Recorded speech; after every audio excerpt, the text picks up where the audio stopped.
What is going on, everybody, and welcome to another Simply Reliable Studios watch-along presentation as we are here tonight for Saturday night's main event. It is I, the Renegade of Wrestling, JJ Williams, and I am joined for now by Mr. Reliable, Walter Cruz. What is up, good sir? Nothing much. What's going on? Good to be here. Excited.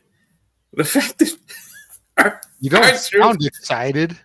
I'm laughing because our truth is a freaking main event of a special or whatever you want to call this. That's the thing is we don't even know if he's the main event. That's true. I mean, there's a few matches here that could be the main event. Cena R-Truth could be the main event. Mm-hmm. Jey Uso, Logan Paul for the title could be the main event. Yeah. The tag team match with Punk and Rollins and Bron and Sami, that could be the main event. Mm-hmm. You know, there's quite a few things that could be the main event here this evening. Shit, the steel cage could be the main event. Yeah, I almost forgot The about the only cage. match that won't be the main event is the one that they added last night, Zelina Vega, Chelsea Green. Chelsea getting her United States Championship rematch.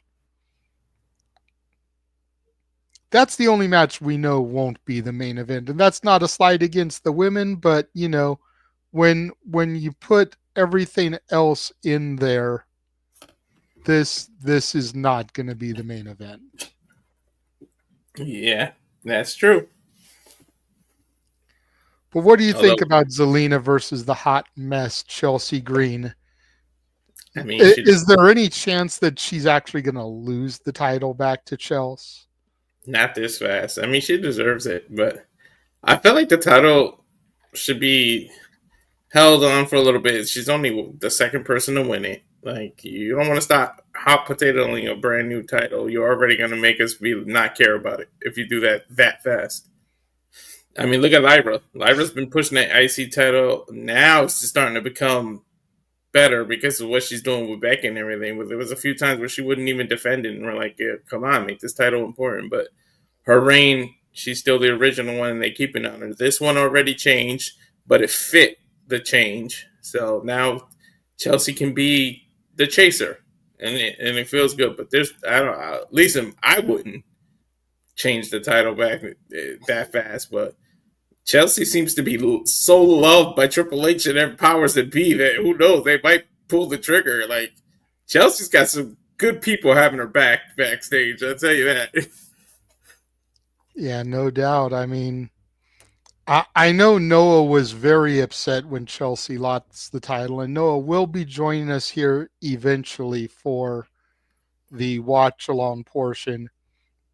You guys know how he do though. The pre-show he usually leaves up to Walter and I or James and I or whoever else is on the call.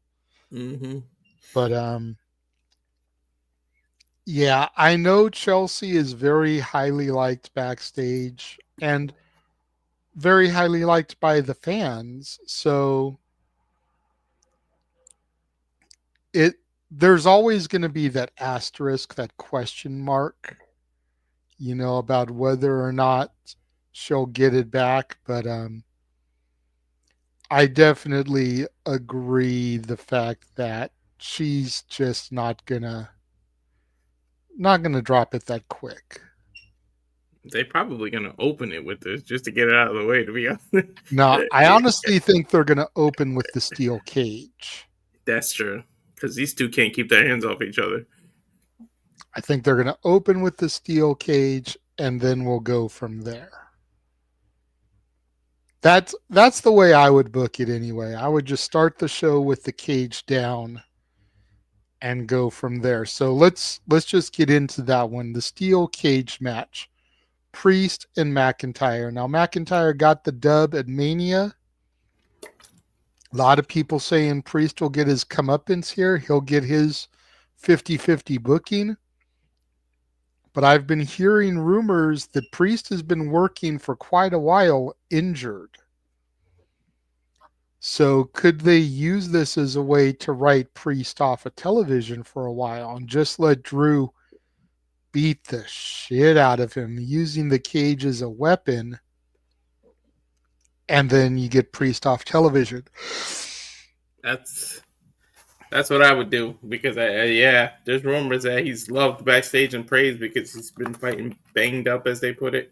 But I mean, who's not banged up in the wrestling business? But he's apparently hurt. So I was gonna pick whether those rumors are true or not. I want Drew to win anyways because to be honest, I'm just tired of these two facing. We've been doing it since last year WrestleMania and the whole cash in and everything. Can we just like move on? These two both deserve better than just to continuously in one feud. And Drew deserves to be up there and start getting title shots again. I mean, he was the king of the pandemic era. Got to hold the title with no one around and doing all this. Like he deserves to get a real run again. Yeah, agreed. And Chris Rott's coming in here being our own Sean Ross Sapp, saying that he heard that Jey Uso versus Logan Paul is the main event tonight. Well, card subject to change. We'll believe it when we see it. Mm-hmm. That's why we don't put those type of things out there until it's been 100% confirmed. But you do you, bro. Yeah. They ain't even show a little thing. I got coverage will be getting shortly in a blink WWE screen. usually there's some funky music playing, and they ain't even got the music playing right now. I know. I'm like, what the heck? I usually like that song. Yeah. Or at least play like the old school Saturday night, like you did when they first was announced that they were bringing this stuff back. Yep. But oh well. But yeah, I think Drew wins either way. That's fair. Is it one of those escape pinfall or submission, or you gotta only pin? I believe it's any, but we'll see. We will see. Give me 1 second here.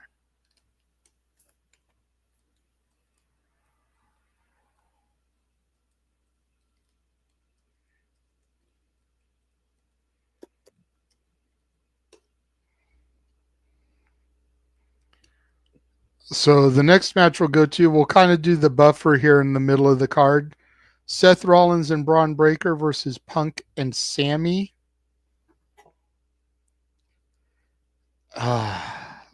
There's so much about this match. Like, you probably on the same wavelength as me of what I think it's gonna happen. I got a bad feeling Sami's gonna turn. Yep. Me too.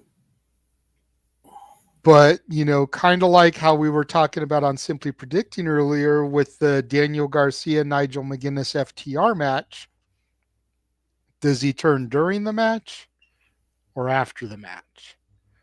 Do Punk and Sami win and then Sami turns?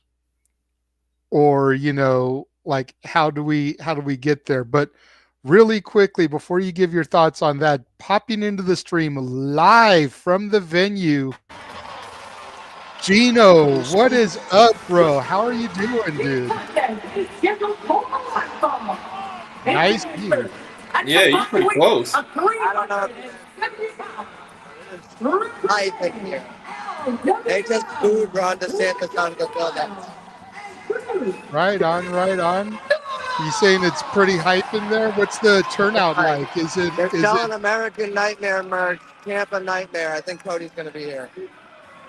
I think you may be onto something, man. Like I put into the chat, I called the return of Adam Cole before it happened.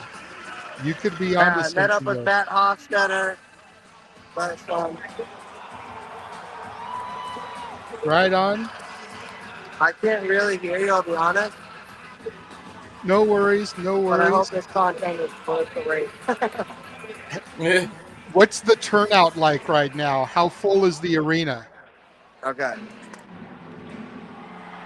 American made. And Okay. All right. It's a pretty good showing there. 495 pounds. That was a good strategy. It was a Good good stuff. shot. It was a good shot.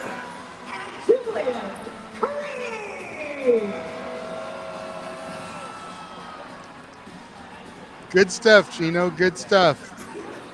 If this becomes annoying in any way, just pick me.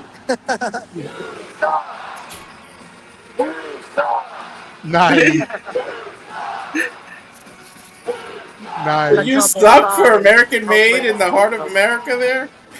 Yep. All right. We'll go ahead and we'll let you go for now, Gino. We'll see you after the show, okay? All right, sounds good, guys. Take it easy. Yeah, because we don't want that music to hit in the background either. Yeah, exactly. But no, not as far as this show, Dwayne. When I went to the forum a couple years ago for AEW, I was in the bathroom and I heard over a walkie-talkie, a security walkie-talkie, about how a special guest had arrived and they needed to escort them in without being seen. And I started telling people, I was like, dude, watch, Adam Cole's going to return tonight. He's been gone for a minute. LA's a hot crowd, great place to do it. And then Adam Cole returned that night. I remember. So. But in terms of the match, yeah, I got a bad feeling that Cena is going to, Cena, wow. Sammy's going to turn on Punk. And you know what it is, too? The fact that Punk said something like, everybody turns on me, I should have seen it coming, and people don't, like, I don't trust people, and people don't. The fact that he's dropping those little kind of verbiage makes me think, Sammy's going to do this shit, too. Like, and Sami needs that something new to the character. Even Jay was a little hesitant to give him the handshake that they have. Jay was like hesitated a little. It's like little nuances that you got to pick. They drop like little clues without like that are real subtle. I just feel like it's gonna happen. Either Punk may be getting beat down and start crawling, or not want to tag Sami throughout the match, and then when he finally trusts him enough to where he goes for the tag, Sami jumps off the apron, or something like that might happen. Yeah. Man, like, I don't think the plan was originally for Sami to turn heel, but I think it's kind of Cora Jade syndrome. Oh, okay. You know, you think about it, Cora Jade was supposed to have that run last year in NXT, but she got injured. Roxanne turned heel, got that title run. Mm-hmm. KO got injured. So now his best friend, Sami's going to turn heel to kind of pick up that slack, because Sami and KO are so intertwined that they can have Sami go heel, pick up that steam for KO, and then when KO's healthy enough to come back, they can bring them back together as a heel duo. Mm-hmm. So I think that's kind of what's happening here. Which is kind of weird, because it's like we have to throw out the whole ladder match in our heads because they heels just get back together. It's like, what the hell? You guys just beat the shit out of each other. But we know how wrestling is. And I don't know if I agree with that, Dwayne. Maybe it's just because I've always known him as a babyface, whether it's as Sami or El Generico. You know, I've always known him to be a good guy. I just want one El Generico versus El Americano match. Can we just do one? And it would be something if Punk turns, but I think that's the obvious thing. I think Punk needs to be the good guy that everybody turns on right now. You know, you just had Heyman turn on him, then you get Sami to turn on him, and you can just have all these other people turn on Punk over the course of a year. I don't know. I think that's a good way to do things. He'll develop his own DTA. Don't trust anybody like Stone Cold and just, nope, I'm doing the solo then. Screw that. If you think about it, when he cut that infamous pipe bomb, he was wearing an Austin shirt. Mm-hmm. Well, you want to talk about not trusting anybody. If R-Truth can't trust his childhood hero, who can you trust? And like, you trust. I don't know. Maybe it's just my crazy booker mentality, but I could see this setting something up for the AAA show. Excuse me real quick. I need to answer a phone call. Okay, a Triple I show with Cena.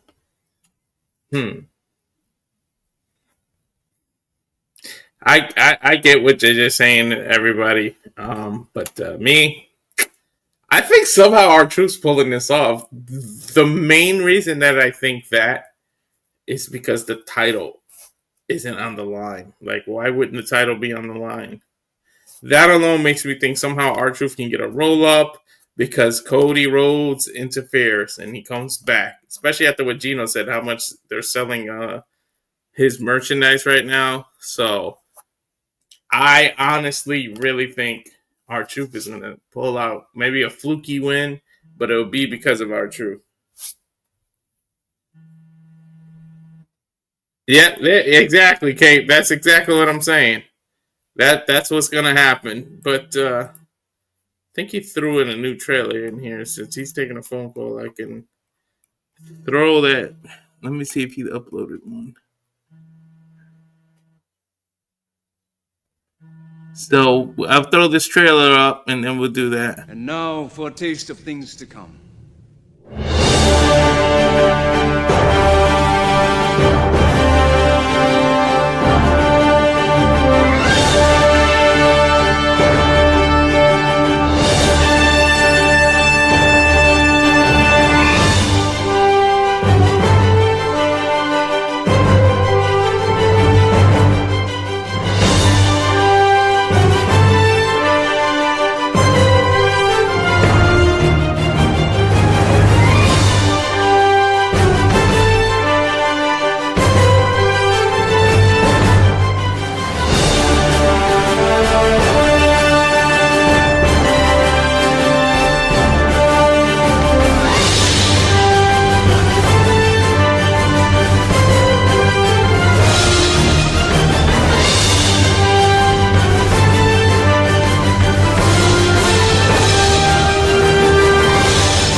All the professional wrestling. But I see what you said. Then R-Truth would have to get a title shot because he won. Not really. It's R-Truth. But I wouldn't mind him getting the title shot. Who has been more of a company man and has been stuck where he is than R-Truth? This could be his thank you for his loyalty. The dude has been in the company for freaking ever. And the dude still looks how young. Man is older than Cena. Talk about Cena as his childhood hero. No matter what you give R-Truth, no matter what material, he somehow makes it work. To the point where Brock freaking Lesnar wanted to work with him. Even if it was just a segment to see if he could laugh, and he made him laugh. The fact that Brock says, I want to work with R-Truth, that lets you know how great R-Truth is. And I'm so glad for it. As we, what are we, 8 minutes away from what should be the start of it. I'm on Peacock. I don't know if you guys are doing NBC, regular television, or Peacock. I'm on the Peacock version, and I literally just have coverage will begin shortly. WWE big symbol, and it's a dark screen, so I have no idea what's going on. Usually they'll run video packages or do some kind of talking with Big E or a panel. So I'm not sure where WWE is going. We just saw Gino join us, and Gino was, I think it was the Creed brothers entrance was happening. So the Creed brothers are fighting right now. So maybe because of that dark match, or well, dark match happens after the pay-per-view, but because of that match that's just for the house show, that's why they're not doing everything that they need to do. But I'm not sure what's going on. But hopefully we can get this on track soon. But I think I just want to make sure. I'm going to look through this and make sure we didn't miss a match. Cena Truth, the Steel Cage, Selena, the tag match. Oh, we didn't talk about this.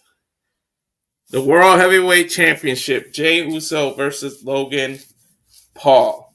Say what you want. Logan Paul is the best celebrity turned wrestler there is. You can hate the personality, but this freaking man can go in the ring. What do you think, JJ? I agree with you, man. Logan Paul is a stud in the ring. He has no business being as good as he is. But Jey Uso is going to win this. He can't lose it yet. And what does that say about Gunther if Logan Paul beats Jey Uso, but Gunther couldn't? Very true. You kind of make Gunther look weak by doing that. But going back to the other match, what I was saying about setting up the AAA show. Because John Cena said in that one promo that it's dates, not matches.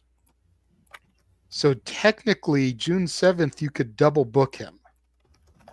And it counts for one date, even though he has more than one match. That makes sense. Because the two venues are like in the same parking lot. So it's not like he has to travel to a completely different area. You know what I mean? Like just literally get in a golf cart, go from one venue to the other. Literally. Yeah, once they're into it, and what's the other one? The Forum, I think. Yeah, the Forum, yeah. So what I could see happening here is you've got R-Truth versus Cena. You've got the talk has been about doing something with Cena and Travis Scott. So you've got Cena and a rapper. Then you've got R-Truth. One of the SmackDown writers is the Road Dogg. And the head booker of AAA is Conan.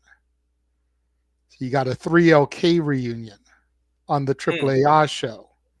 Have Conan manage Road Dogg and R-Truth against Cena and Travis Scott.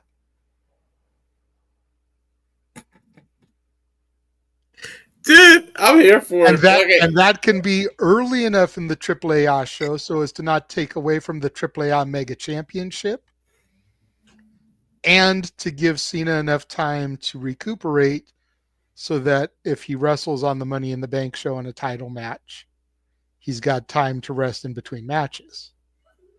And he can jerk the curtain theoretically at the AAA show at noon Pacific, 3 Eastern, and he could main event the show for Money in the Bank and have like 7 hours in between matches. That's a lot of recoup. Well, I know everybody has been waiting for this man to join us. Thought he was going to be here at a quarter till, but nay. 3 minutes till.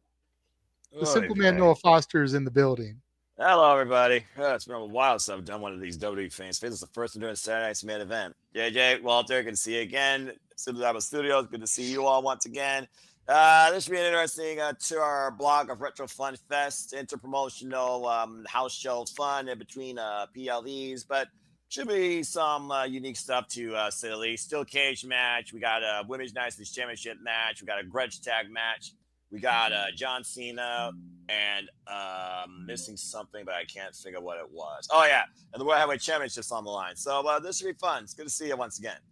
I'm going to watch for the Peacocks. That says coverage will begin shortly. Excuse me. Yes, we also are using the Peacock. For whatever reason, they're not playing the background music that they normally use, though. I don't know if that's a glitch on their end or what, but... And maybe they got tired of it. I mean, I'm listening to Obsession in the background, so I mean, that's the only song I need to hear. Oh, and as you say that, the music just kicked in for me. Maybe they literally wait till like the 2-minute mark. Who knows? That should be interesting. I still have no music. I just got it. I'll try to go back out and come back in. Yeah, we'll figure it out as we go. But yes, folks, it's once again that time. Because our studios that we bring you in toward the biggest shows, specials, PLEs, pay-per-views across all things wrestling tonight, Saturday night.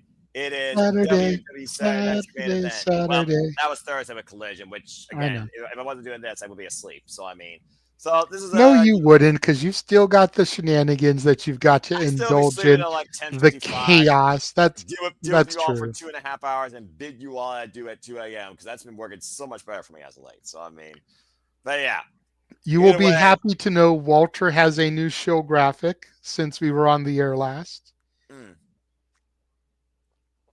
Okay, respect. La Princesa. Of course, wearing a championship.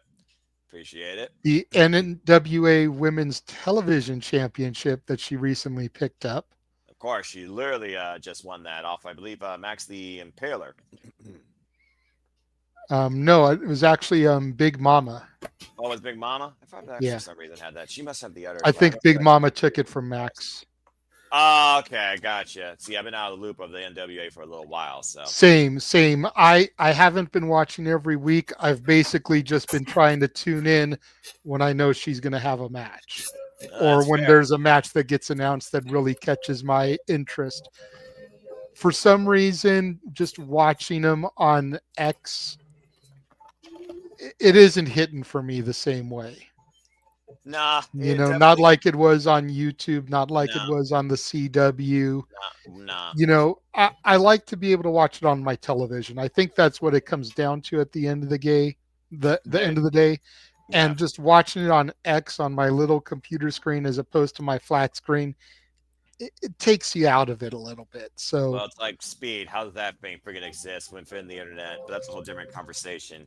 Hey, you know what? Speed has two tremendous champions right now. You got Soul 2 belts as the women's Speed champion, and then you've got the greatest luchador in Mexican wrestling history, El Grande Americano is numero uno. Congratulations on wearing a title with a speedometer sticker. Let's go ahead and get to something that actually matters a little bit more before you piss me off and I go back to bed. Yes, we're in this together.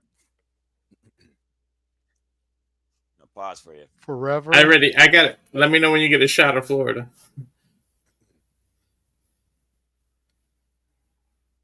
All right. I'll let you know. Yeah, what's up, man? Together. I love streams. Dun, dun, dun. I've already passed that. I'm showing. And there's Florida. Yep. There we go. Overhead shot of Florida. Nice beach. Well, I mean, it's beach state. Yeah. We got Joe Testatoria, of course, bringing us into nice activities as he's been doing and of course, we also are waiting to hear the voices of Jesse Ventura and Michael Cole and Pat McAfee. Crowd still filing in, it looks like, unless that was a shot taken earlier as they're going into the Yuling Center. Yeah, I'm sure this was B-roll that was shot earlier. Yeah. Shout out to my pop. We may see him in the chat here in a little bit. Ballyman resides in St. Petersburg, Florida. Nice. Shout out to Papa Gino and Matthew Hostetter, both of whom are in the building. Papa Gino did pop in briefly earlier. Couldn't really hear us, but nice view, good crowd for the evening as we take a look at the former Women's United States champion and the Secret Hervis. And there is the current champion, Zelina Vega. Of course, she'll be defending that title tonight. her first defense, I believe, since she's won that championship. I like that gear. And then there's this. Hey, you leave R-Truth alone. R-Truth is a former two-time National Wrestling Alliance World Heavyweight Champion. Has John He's not Cena a viral ever disease. held the National Wrestling Alliance Championship? No, he has not. Well, anyway, he's not a viral disease like this man, Logan Paul, who'll be challenging for the World Heavyweight Championship against main event Jey Uso. Speaking of which, there's the man himself in your city, looking to beat the YouTuber and go once again up against Gunther Where's at the belt? Money in the Bank. I don't know, but Florida's like second home to Hawaii. Yeah, he from San Francisco, but the majority of them are from Florida. You're not wrong there. So, All right. Noah, you get to book this show. What do you have open the card? John Cena, R-Truth. John Cena, ride, AA, leave. See, I said start with the steel cage. Get it out of the way, and then you can have the rest of the show. It's not like that. That's not like that steel cage is hard to raise and fall as we've seen in the past. I can see No, that but being like, I just think while they're doing this, they could be dropping the cage. Yep. We saw on SmackDown yesterday that Drew McIntyre couldn't even arrive at the building without Damien Priest clocking him and starting the onslaught. jeez. So let's just start the show with the brutality. Yep. And then you do another package and you can break the whole cage down instead of raising it. Yep. Well, we know we're going to have more than enough packages tonight, even though it's not a PLE. It's still WWE and it's all glorified branding and marketing. But that And aside, tomorrow we're going to have the big package of Tony Storm. well, at least it's actually in the ring and not on a commercial break. But that's a whole different conversation. It's Saturday night's main event here tonight. When we take a look at the venue and the steel cage hanging overhead. The fireworks are like reaching the steel cage. I get nervous. I figured that they know enough about that steel cage to not let it melt. Once again, hearing that voice of Joe Tessitore, who literally sounds like a sports broadcaster, as we got Jason the Body Ventura with him. Rocking the fringe just like the 1980s. Yeah, Love the who Malcolm says X hat. That's a Malcolm X hat, not a Twitter hat, people. I'm about to say, thank you, Walter. Thank you. X gonna give it to you. Different X. Of course, right now we're listening to that immortal voice that's been here since the 80s, Jason the Body Yes. Ventura. I can hear somebody's voice over That's my headset. Walter. I got it at a 3 volume. How the hell is it picking that up? You must be sitting right in front of it, bruv. Either that or if it's on your computer and going through your headset, it may be getting picked up by your mic too. You gotta watch that it's on the speaker setting, TV. What's up, Nick? Shout out to Nick. Shout out Good to to see that. Sandy who's joined us. my friend Sandy and Seth and Matt and everybody that's tuning in. Dwayne Atkinson, Cape Rayer. I hope everyone has a great time. Christopher Rotz. For the hell of it, one time. Just give it to me one time. They should have Jesse the Body Ventura and Karrion Kross at the table, and him trying to, doing the mimicking of Jesse in front of his face like that, dude. His shit is spot on when he does the Jesse. What they should do is they should have Joe Tessitore standing there, and you hear Karrion Kross's Jesse Ventura like off camera. And then they pan over and you see it's Cross, not Jesse, and then Jesse walks into the frame. Yeah. All right, well, guys, all the fun aside, let's get to the freaking in-ring action. Looks like we're campaigns on with tag team match. Here comes Seth freaking Rollins. It's Saturday's main event has officially began. Welcome, everybody. Noah Foster, Walter Cruz, JJ Williams. We are Sibaba Studios, and we are kicking things off with a robbery that has definitely ensued against a man's vision. One man named Seth freaking Rollins, endorsed by the wise man, formerly the tribal chief, Paul Heyman. Now literally alongside Seth and his newest Paul Heyman guy, Bron Breakker. Of course, their bad blood goes all the way back to WrestleMania, and tonight they face CM Punk and Sami Zayn after trying to give Sami Zayn a bye out of Monday Night Raw to go to Friday Night SmackDown. Sami told him to go to hell, and Braun Breaker nearly sent him to hell. But CM Punk is back, and now CM Punk and Sami Zayn looks to take down this vision. Who would have? Well, those things, JJ. We talked about Braun Breaker a lot. You followed Braun Breaker back in Florida. He was your guy, of course, in NXT, former WWE Intercontinental Champion, and now he's spearing everybody under the behest of Seth Rollins and Paul Heyman. Former Intercontinental Champion, former two-time NXT Champion, former NXT Tag Team Champion with Baron Corbin. Shout out to the Nomad Bishop Dyer, as he is now known. But yeah, dude, like Braun Breaker has a lot of potential, and we've been talking about Braun Breaker a lot this year because of the rumored December PLE that is going to speculatively be entitled Ruthless Aggression. And who on the roster shows more ruthless aggression than the newest Paul Heyman guy, Bronathan Breakker? And of course, Walter, you've seen WWE evolve sometimes on Wednesday night on Tuesday, and we have seen Seth Rollins evolve this vision since beating Roman Reigns and CM Punk at WrestleMania, calling CM Punk a cancer. You would think that Seth thought he was done with CM Punk after WrestleMania, and yet that ghost still haunts him tonight. Yeah, you would think he was done, but no. Old rivalries just never die. Man, this dude, Braun Breaker just is a beast. Look He's at him. Steiner. You shouldn't be surprised. And I can't. What's up, Mike? Yeah, shout out to Statboy in the chat room. Statboy, are you going to be there for shenanigans tonight? Let me know in the chat, yes or no. And go follow and flow, Statboy Sports Bar with Dory Lou when it's open. Of course, he gave me some stats ahead of tonight, including previous encounters with Braun Breaker, CM Punk, Sami Zayn, and Braun Breaker, of course, who had a feud over the WWE Intercontinental Championship last year. As we approach Money in the Bank, it was Money in the Bank that Sami Zayn retained, and it was SummerSlam where he lost that title to Braun Breaker. Gentlemen, is Sami wearing the Stars of Chicago across his waist? I think so. It looked like it. No, me and JJ were kind of, yes, he is. We were speculating that Sami might go heel tonight, might turn on Punk. But what are your thoughts on that? Could you see something crazy like that happening?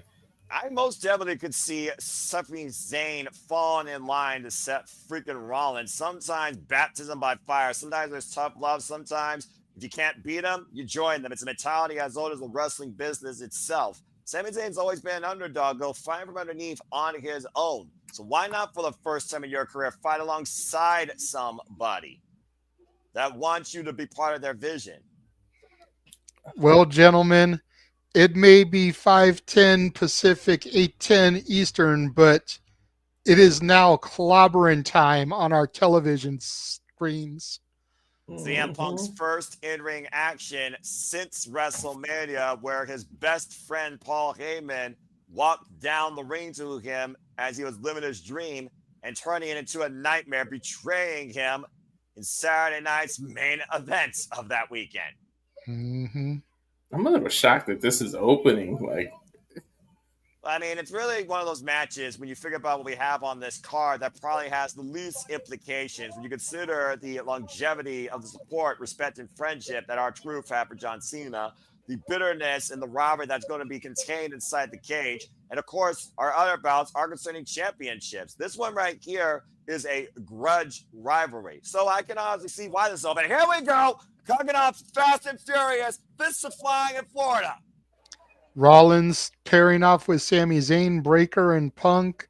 Rollins over the top now. Sami and Punk double teaming here on Braun Breaker in the early goings. Listen, a wise strategy here, considering Braun Breaker literally could spear with these two men back to back if he wanted to, while Seth and Rollins been restraining this dog, and up and over up against the announce table. CM Punk and Sami Zayn there, they going here in control. And folks, this is a traditional tag team match. This is not tornado tag. This is not no DQ. As the bell is officially rung for this first contest here tonight, Sami Zayn and Seth Rollins squaring off. Everything we said about Breaker was proven, as it literally took both of them just to get him out of the ring. Yep. Well, again, how do you keep a dog on a leash? Seth Rollins right now. Oh, my! And Braun running through Sami Zayn. Damn. Sheesh. And here comes Bron, who's now legal. Bron Breakker with Sami Zayn. Of course, these two fought, and watch the athleticism, the agility. Good God. Dude, you could ask me, you want to get hit by a car or by Braun? I might choose the car, to be honest. Look at the velocity and distance Bron Breakker covers, JJ. Yeah, just scary as we go to commercial break. Fuck television. The first commercial, of course, because that's bound to happen here. I wonder what commercials are on the Peacock versus NBC. Both probably suck. But yeah, again, Bron Breakker, let's not forget, folks, he's a Steiner. He's literally born into this business. Like Seth freaking Rollins, the former Tyler Black, he was born out of Ring of Honor by Phil Brooks. And again, he holds this grudge against CM Punk, for those that don't know real names, because CM Punk left and wanted this company to die. Why CM Punk said he never wanted this to die, he just wanted the management to change. And that's why he returned home. And right now we're on a full commercial break as we're just basically, bringing you folks in against our first match here. And as JJ alluded to, talking about Stat Boy Mike, shout out to Stat Boy Mike for you again for some of these stats, some of these match throwbacks. Of course, again, Saturday's main event is stemming up the events that have happened since WrestleMania. Of course, that was April 19th and April 20th, as we are just a little bit over the month out since then. So again, to everyone that's been tuning in, before that point, at that point, up to this point, or right now, thank you all so much. Please subscribe, comment, tell a friend, and please stay tuned as I have a short interlude once the show's over, as we will transition into the weekly moderated conversation of Wrestling Madness by the Renegade of Wrestling JJ Williams, known as your Saturday Shenanigans. Stay tuned to see what's on ballot for that. Oh, yeah. Got a lot to talk about. Always something to talk about. Always something to talk about. All the topics on all the wrestling. There's enough news to always talk about it. Well, yeah.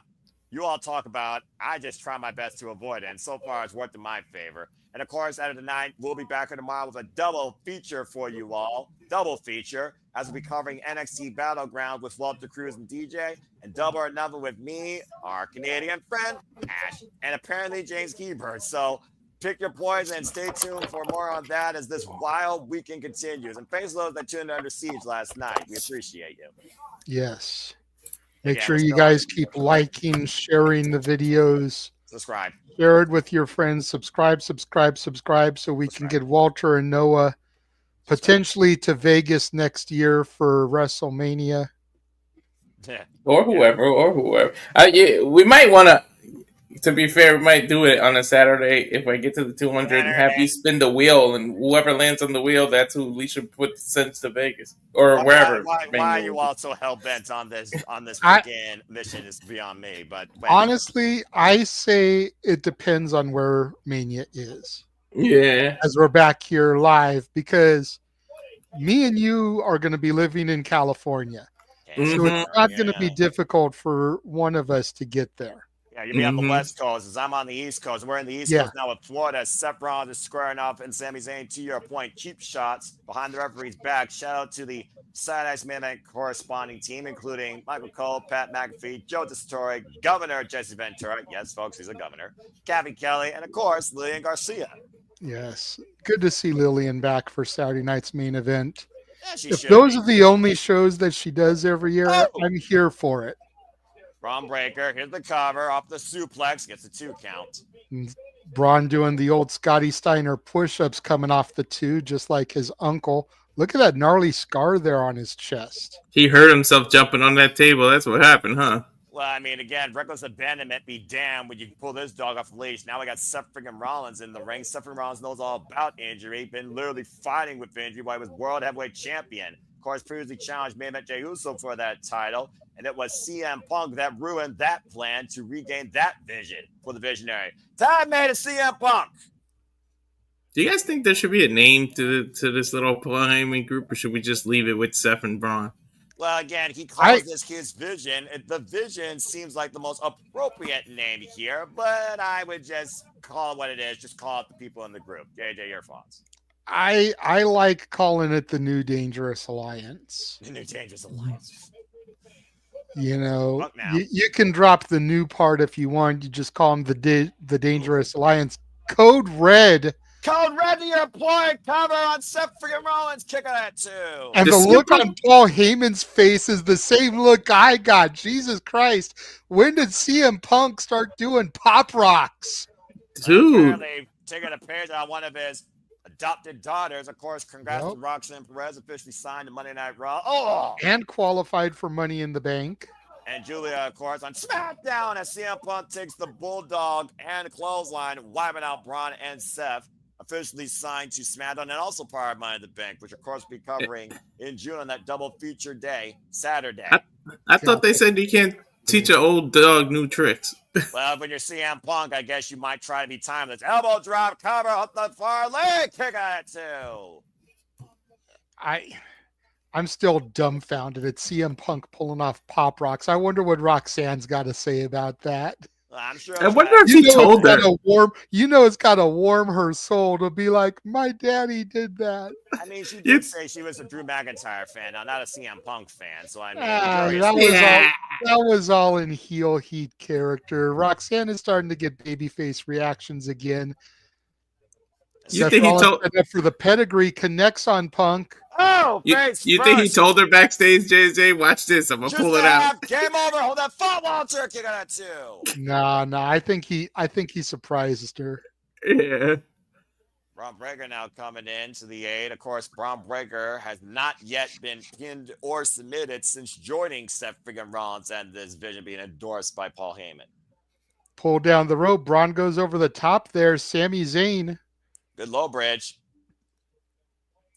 And right now, Sami Zayn looking to go off the top rope. Springboard moonsault wipes out Bron. Oh my God, his boot literally hit the top of Bron's head. That could have been dangerous. And could literally be over for Bron Breakker here. Can Seth Rollins and Bron Breakker bounce back? Stay tuned. We got another commercial break here on Saturday's main event. Fuck television. We need 2 in the middle of a match. Like, come on, dude. Like, didn't we just come back? Yeah. About to say, this is WWE. Are you really surprised? Do you realize what you're watching? I'm just saying. I know, but damn, Jesus. There's less commercials on Netflix. Shit. Less commercials on Dynamite. On Max. Anyway. That's debatable, but anyways. Actually, no, it's not. I've counted. Don't get me started, JJ. You realize who you're talking to, right? Do you know who I am? No, anyway. But I'd like for you to tell me something. What?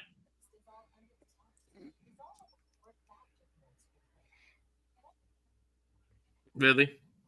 Really? He said something and you missed it. It went right over your head, Noah.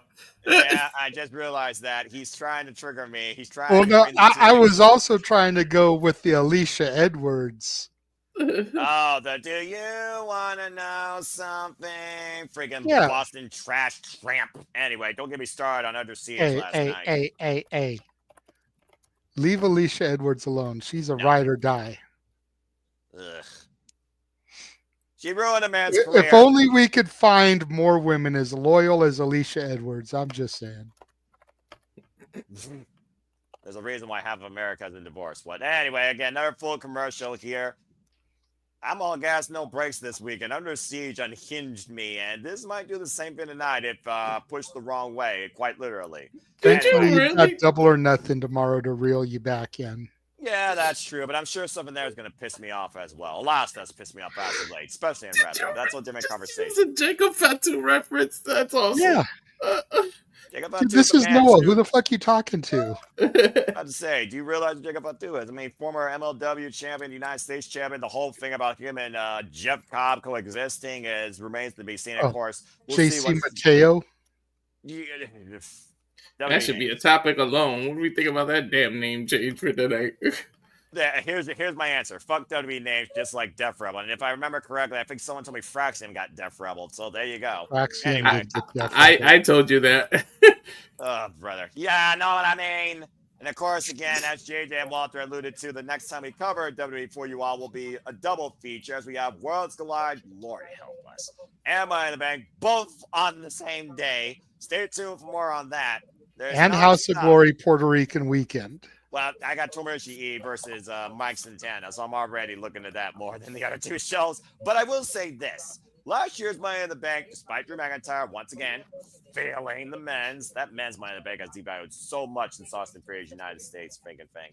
Anyway, last year's Money in the Bank matches were very well executed. I thought that the winner for the women was very well deserved. Of course, now it's Tippy time being the SmackDown Women's Champion, and the women's Money in the Bank still has 100% successful cash-in rate. So we'll see what happens this year. Yeah, I don't know who the other people are going to be in the women's match. We've already got 4 of the 6, but I'm calling Roxanne Perez right now to win the briefcase. Well, you got Roxanne Perez, you got Mommy, you got Beautiful Madness, Julia. Mommy doesn't need it. I do agree about that, but how about a CM Punk? And Alexa Bliss doesn't need it. I agree. And we're back here on Saturday Night's Main Event, but who needs to win here more between Seth freaking Rollins and CM Punk, the rivalry that's been literally going on since Survivor Series 2023 when CM Punk made his return back home to WWE. We might not be able to agree on who the winner is going to be, but we can agree that that's going to be one of the best stacked women's Money in the Bank match in history. Nice clothesline from Punk. Drops Rollins center of the ring there. Both men down. Referee checking on him. Right now, there's no Bron Breakker and there's no Sami Zayn. The same white Bron on the outside, though. Neither man have no one to tag to. Loving the old school look for the referees here. Bron is right there on the ring apron there. To your point, hand extended. And here comes Sami Zayn. Yeah, both men right now getting to their corners. Hands reached out. CM Punk reaching out to Sami Zayn. Tag made to Sami. Tag made to Bron. Here we go again with these two. Swing in the mid, send Sami Zayn right up Bron, waves the blue thunder bomb, able to counter, gets to the midsection. Bron possibly looking for a power bomb here. Oof. And Sami Zayn able to scout it. Going out of the corner with the tornado DDT. Sami Zayn fired up here tonight.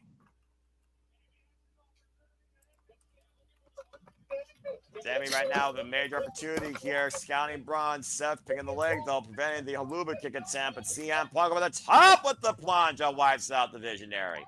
Exploder suplex from Sami drops Bron Breakker. That's a big man to be doing that, too. Sami showing some strength. Now Heyman in position, grabbing the ankle. Yeah, but they Sami Zayn's been showing strength and hard. To your point, Paul Heyman just grabbed the ankle. I just saw that there. Referee catching Paul Heyman, though, red-handed. They might just save this tag team match as Sami Zayn was setting up for the Luva kick. Wait a minute! What the hell? Oh my gosh! Oh man! That's Bronson Reed. That's exactly who that is! Bronson Reed just wiped out CM Punk through the barricade. Spear from Breakker. Hooks the leg. 3. A super spear, the cover, and the Vision wins with Bron pinning Sami. Wait a minute. If Bronson Reed is a new member after what him and Seth went through last year, that's kind of weird, awkward. That makes sense. Remember, Bronson Reed was looking for opportunity. So what did he do? He attacked one of the biggest dogs on Monday Night Raw, and he and Seth tore each other up in Saudi Arabia to the point Seth freaking Rollins wanted to go after Bronson Reed again, and Bronson Reed wanted to do the same. I think Bronson Reed might have just joined Seth's vision. Dude, shout out to him to be able to recover. He hasn't. It's not as long as you think. Like that to recover fully from that kind of injury. Well, remember Bron Breakker taking the straps down. Oh boy! Last year at War Games, to your point, Walter, he literally broke his ankle. Might be a hug. You called it, Walter. And look at the look on Seth's face. You have got to be kidding me. Seth Rollins, Bronson Reed, and Bron Breakker and Paul Heyman? Dude, those are some brick walls, bro. That is power personified. Braun and Bronson shaking hands. Talk about pulling out a wild card. You guys were looking for a third person tonight. How you like this instead of Sami Zayn? Bronson Reed is back. Too bad they got rid of Braun Strowman. They could have added him to the fold. Braun, and Bronson. Right. I'm trying to get to him, and I just got launched for the senton. Bronson Reed looking to make an impact here. First night back. Rollins and Breakker holding the arms and legs of Punk. Tsunami connects. And Sami said, Tsunami! Which makes it worse because, you know, in wrestling, you usually do this to catch the opponent. Yeah, he's flat, stretched out. Remember, Bronson Reed took out Seth freaking Rollins with 7 tsunamis in a single moment on Monday Night Raw. I don't think he's going to do just one right now either. Message sent by the visionary. Again, the architect with a plan. Seth freaking Rollins once again destroys CM Punk with the help of not only Braun Breaker, but the returning Bronson Reed. Good luck trying to counter this vision. Dude, Seth has got 2 pit bulls protecting him. Like, this is great. 2 grizzly bears, dude. Ugh. To go backstage with Kathy Kelly and the Secret Hervids and the former WWE Women's United States Champion. Salute the woman. Dude, Bronson never crossed my mind because I just didn't think you would recover from an ankle that quickly. I don't know about how you felt, JJ, but I didn't even think about it. I did mention him as could be part of the thing a long time ago, but I said it would have to take a long time. Yeah, I'm surprised to see him back so soon, but with some of these wrestlers, like, they've got fucking Wolverine healing capabilities, so... And one of those men still to come later tonight in John Cena, who takes on R-Truth. Title now on the line. Yeah, John Cena, who recovered from a freaking 9-month year injury in like 2.5 months. And came back to win the Royal Rumble in 2008 from the number 30 spot. Let's forget it, Madison Square Garden.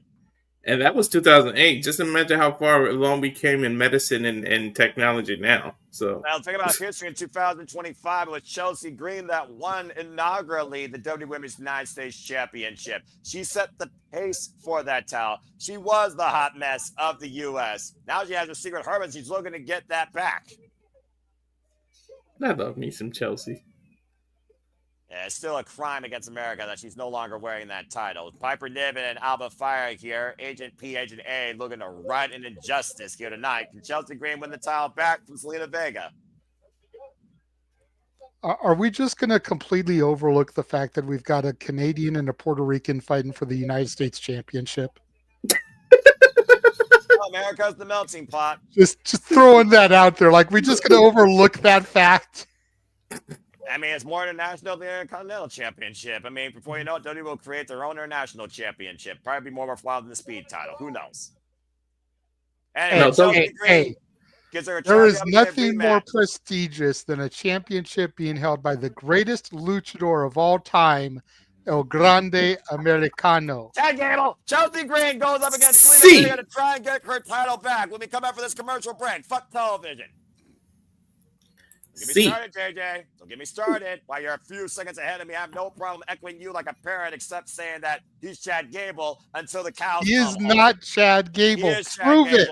I'm not going to do this. I'm not going to do this. Prove it. Noah. Okay, let's see. Prove it. Same body mass, same tattoo. That don't finisher, mean shit. Prove it. Voice tone. Yeah, that's Chad Gable. The American-made colors, American-made mask, attacking the same people, working alongside American-made, being interfering in American-made business. Must I go on? Applying yes, because you still can't prove it. You're just speculating. Like You're in the court, one that has half a brain like Sid Vicious that can't see clearly. Noah, like in court, all that you said is circumstantial. It's not what you know; it's what you can prove. Oh, good Lord. No wonder the WWE Universe is considered stupid. Anyway, the fact that his freaking gimmick of a fake luchador is more successful than being freaking prototype Kurt Angle this day and era where he could be United States champion is a damn crime. I still say he should have won the freaking Intercontinental Championship at Clash of the Castle last year, but that's a whole different conversation. And Selena Vega's finally got a title, so I mean, there's that. Now let's see if she actually can do something with it. Side note, Rant, if you're gonna give us this many commercials, can you at least make them different? I've got the same damn Target commercial 4 times already. I mean, see, I'm watching on Peacock. I've got no commercials. Brother. Hey, I'm watching on Peacock too, but I don't pay for that extra tier. well, no, I've just got a holding screen. Yeah, and I think I'm logged into your account, Walter. So I don't know how you've got commercials. those commercials, guys, are based regionally. You got to consider that. All right. Oh yeah, that's true.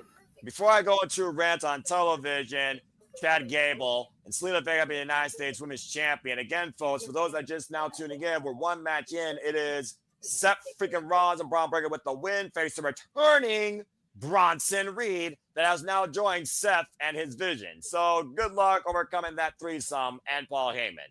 That's a pretty dangerous alliance to your point, JJ. Yes, it is. Yes, it is. And also to my point, there is Chad Gable and El Grande Americano in the same place at the same time.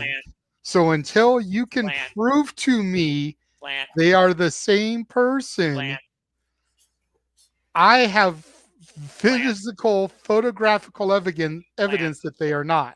Plant. We'll see. Don't care. Prove we can prove that he's not. You can't prove that he is. No. Yeah. You guys can't prove nothing because all you see is what's on your screen versus what you should know who the person is. So shut up. This is going to keep going. This is why WWE is still so mid to me in the world of professional wrestling. Thank Christ. We should use that for Noah's plug graphics so that every time we plug Noah, he's got to see Chad Gable and El Grande Americano in the You remember when I literally tore your ass apart about the freaking Ali and Aubrey one? You do that, and I will make sure it turns into a racist slur. Don't push me. I'm warning you. Don't. East Coast to the edge. Anyway, still on a commercial break here as I'm already pissed off as it is. Now I'm not asleep. There's no collision. I'm watching fucking commercials. Chelsea Green's not the champion. So far, not a good night for the simple man. Then again, I had to call that bullshit last night under siege with Botox-infused fake-ass Mounties ruining a women's tag team scene and a freaking mentally deprived Vixen challenging for the Knockouts World Championship while a Jersey Shore ripoff is trying to freaking ruin TNA as I knew it, trying to abuse a 40 that he doesn't own because he was Abraham's lapdog who wasn't euthanized because he has no power in WWE because she gave that to Stevie Turner. As we get back here for Saturday Night's Main Event, there is, of course, the LA Sky Scene as we'll be covering Money in the Bank. Again, folks, Money in the Bank, Saturday, June 7th, after Worlds Collide, presented by WWE. And I can say that now because we actually have WWE talent. Well, you know, they actually did something right. WWE and AAA. So stay tuned for more on that. Told you all along it wasn't going to be NXT. From East Coast to West Coast, we're back here in Tampa Bay, Florida. You just get a beautiful shot of the skyline there. Definitely a tourist trap, if nothing else. Florida is one of those places that I never really considered going to, but I wouldn't mind, seeing that. I definitely did not mind seeing Bronson Reed return, though, and destroy CM Punk. I'm sure Sami Zayn wasn't expecting that as we're looking back at the replay here, JJ. And there you see wide range Bronson Reed running through CM Punk through the timekeeper in the barricade. The disrespect to Chelsea to be showing this replay while she's in the ring in her ring entrance. Right. Yeah, they don't care. They don't care. I'll say it once. I'll say it again. They don't care. But apparently, Seth Rollins cares that Bronson Reed has returned back to be part of his vision. And now there's four people on the opposition of CM Punk and Sami Zayn. And to your point, JJ, that tsunami crushed CM Punk's ribs. Once again, Seth Rollins has changed the game. How fitting, considering he was literally a Triple H guy. As we await the arrival of the current WWE Women's United States Champion. And nobody reacts. Gee, shocker. I will say that's about Selena Vega, former TNA Knockouts Tag Team Champion, 29 days as champion, her first defense, and she currently does have a 4-0 career record against Chelsea Green, so I'll give her that statistic.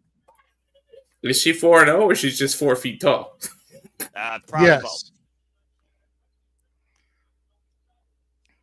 And of course, as we talked about, it was the very first Saturday Night's Main Event that Meacham and Chelsea Green, of course, were challenging to become the first WWE Women's United States Champion. And Chelsea Green won that night with a nod out to Always Ready Matt Cardona, who, of course, will challenge for the TNA International Championship against Steve Maclin this Thursday on TNA Impact if Maclin's cleared.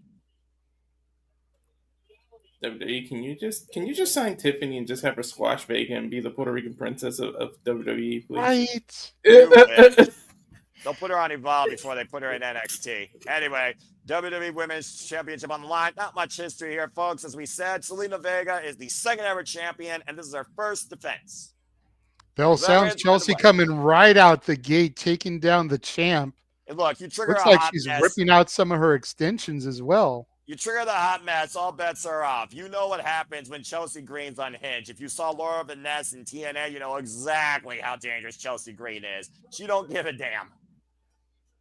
Is Zelina supposed to be? Bumps. So Is she Wonder Woman? Is she cosplaying Wonder Woman? No. You know what? I would say she's Miss America. That's a whole different conversation. Even if she's Miss Canada. Schoolgirl by Zelina Vega gets a 2 count.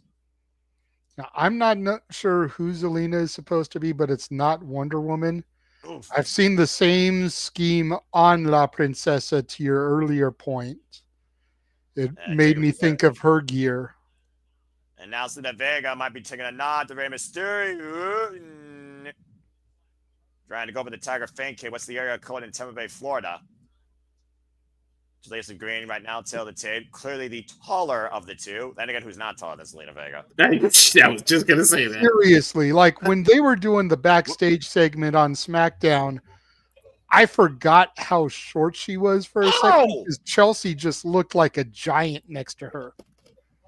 Spine first to the floor, goes Zelina Vega off that power bomb by Chelsea Green. That's high at the CN Tower. Brings her inside center. Here's the cover to McGee. Kick out 2. What is Chelsea? She's probably like 5'9", 5'10" herself, though. Yeah, Chelsea is just an average height, but Zelina looks like a midget standing next to her. And she's already short as it is, but like standing next to Chelsea, Chelsea looks like fucking the Undertaker standing next to Rey Mysterio. Well, right. Who stands taller tonight? We'll see who also stands tall on top of a ladder at Money in the Bank in LA, California, at the Intuit Dome, Saturday, June 7th. Of course, Chelsea Green was mere seconds away from winning Money in the Bank till Toodles. Denise Stratton sent her down for the tables. Here's the cover. Kick out at 2 as Chelsea Green almost regained her title. I just got done watching that women's Money in the Bank match. The bump that Chelsea Green and that Michinoku driver for the ladder bridge that Zoe Stark took. And by the way, shout out to Zoe Stark. I wish her the best in her recovery at first. That was a horrible injury situation that happened on Monday Night Raw. I don't wish that on anybody, not even those that are the worst of the business. Zoe Stark, get well soon. Oof. Yeah, that's just a freak accident.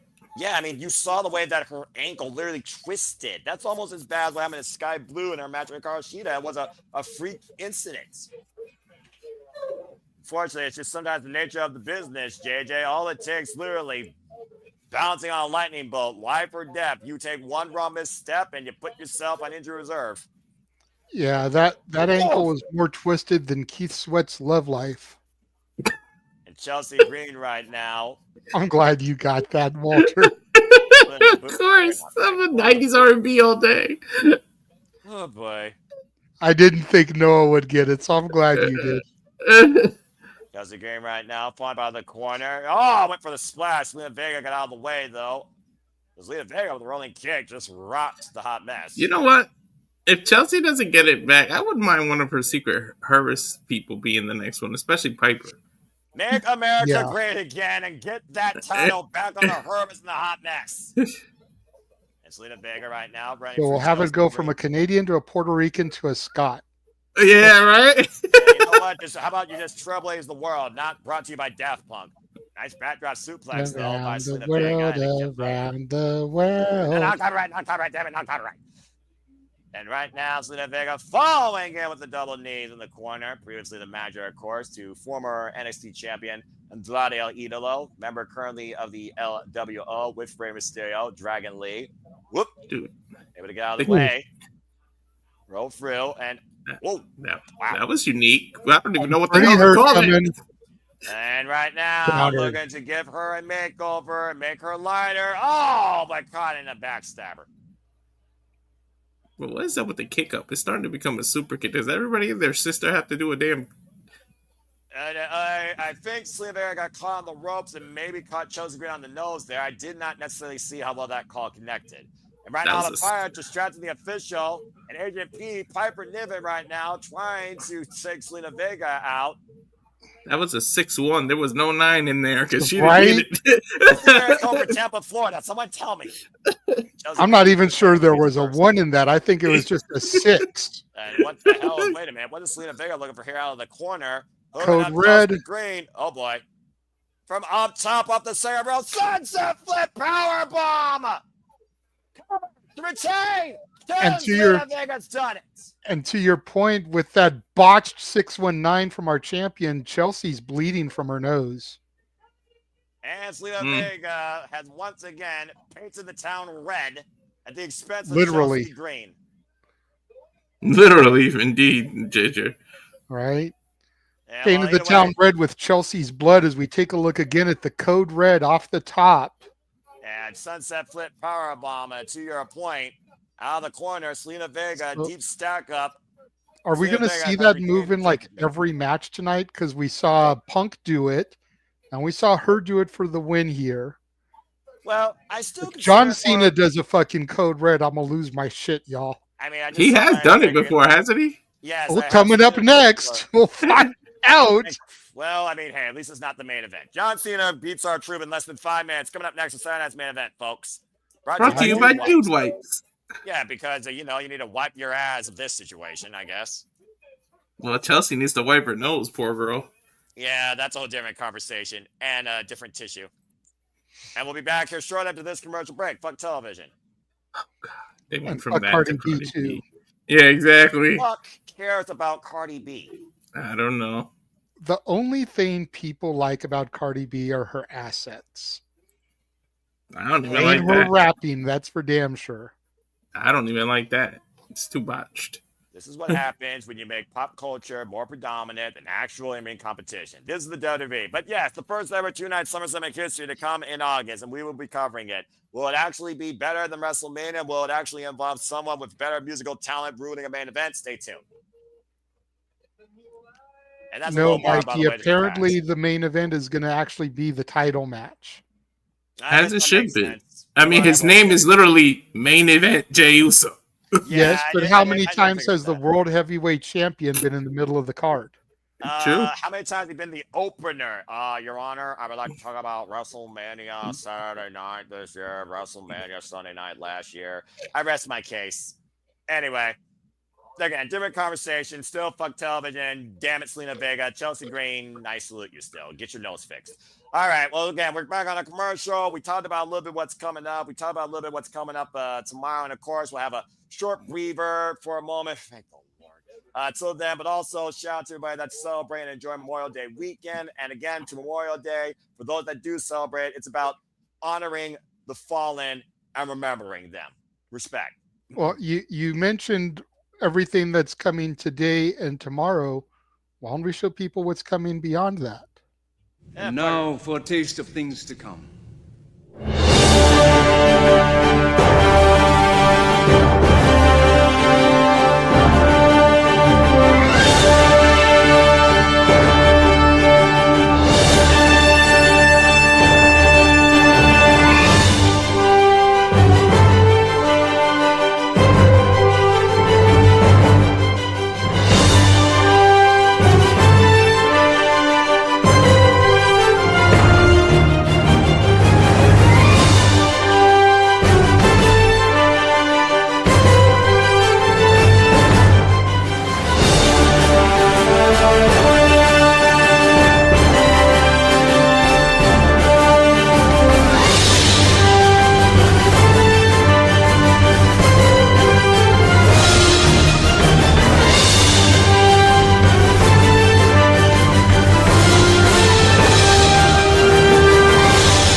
Why? Why are we doing 2 nights with SummerSlam? It's ridiculous. You're literally killing people's wallets worse than terrorists. But anyway, and again, folks, if you haven't figured it out by now, here at the Super Bible Studios, we truly embrace, encompass, celebrate, watch them, react, criticize, like John Lauber tonight.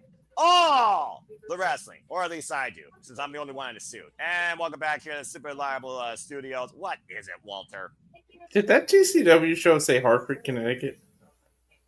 Probably. Yes. Do you remember which date? I can double check for you. No, I think I saw June something, but I'm not sure. Gotta freaking get a timestamp there. I think I know what's going through this man's mind. If you all know, you know, folks. But anyway. Yeah, because he's still in Connecticut, and if it's Ding, before ding. he moves, he's thinking about going. Yes, July 5th, Hartford, Connecticut at the Webster. And of course, there you see again another Fanatics game promotion here as we look towards the New York area.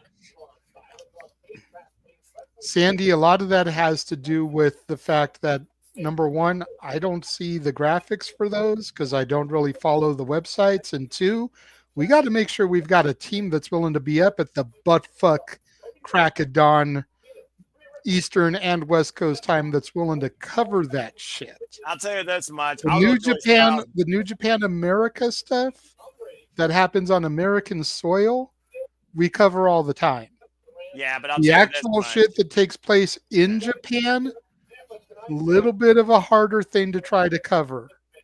Yeah, but I'll tell you this much, JJ. You had me Joey Styles Resurgence, and that was no problem. I guarantee F&T you, I'm doing friggin' Dominion, and I'm doing the G1 Climax, at least on several days, and the jury's still out for doing I told you I was doing that with you. Yeah, I'm staying at the buttfuck hours.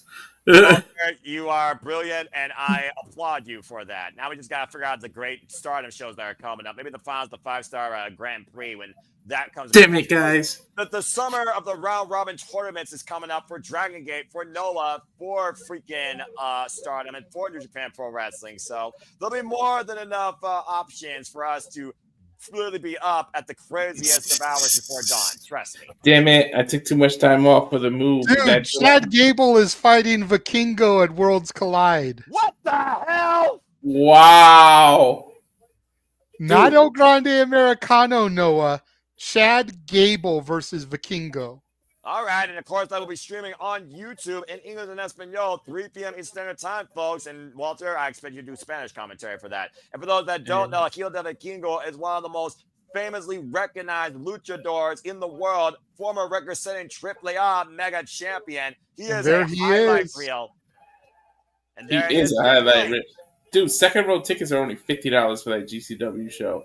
But GCW, go, bro, go. I took too much time off for the move already. I might not have enough time. Damn. You know, just play it by ear. That's all I gotta say. Again, priorities over passions. Why do you think I haven't gone to a wrestling show this year? Wait till you move out here.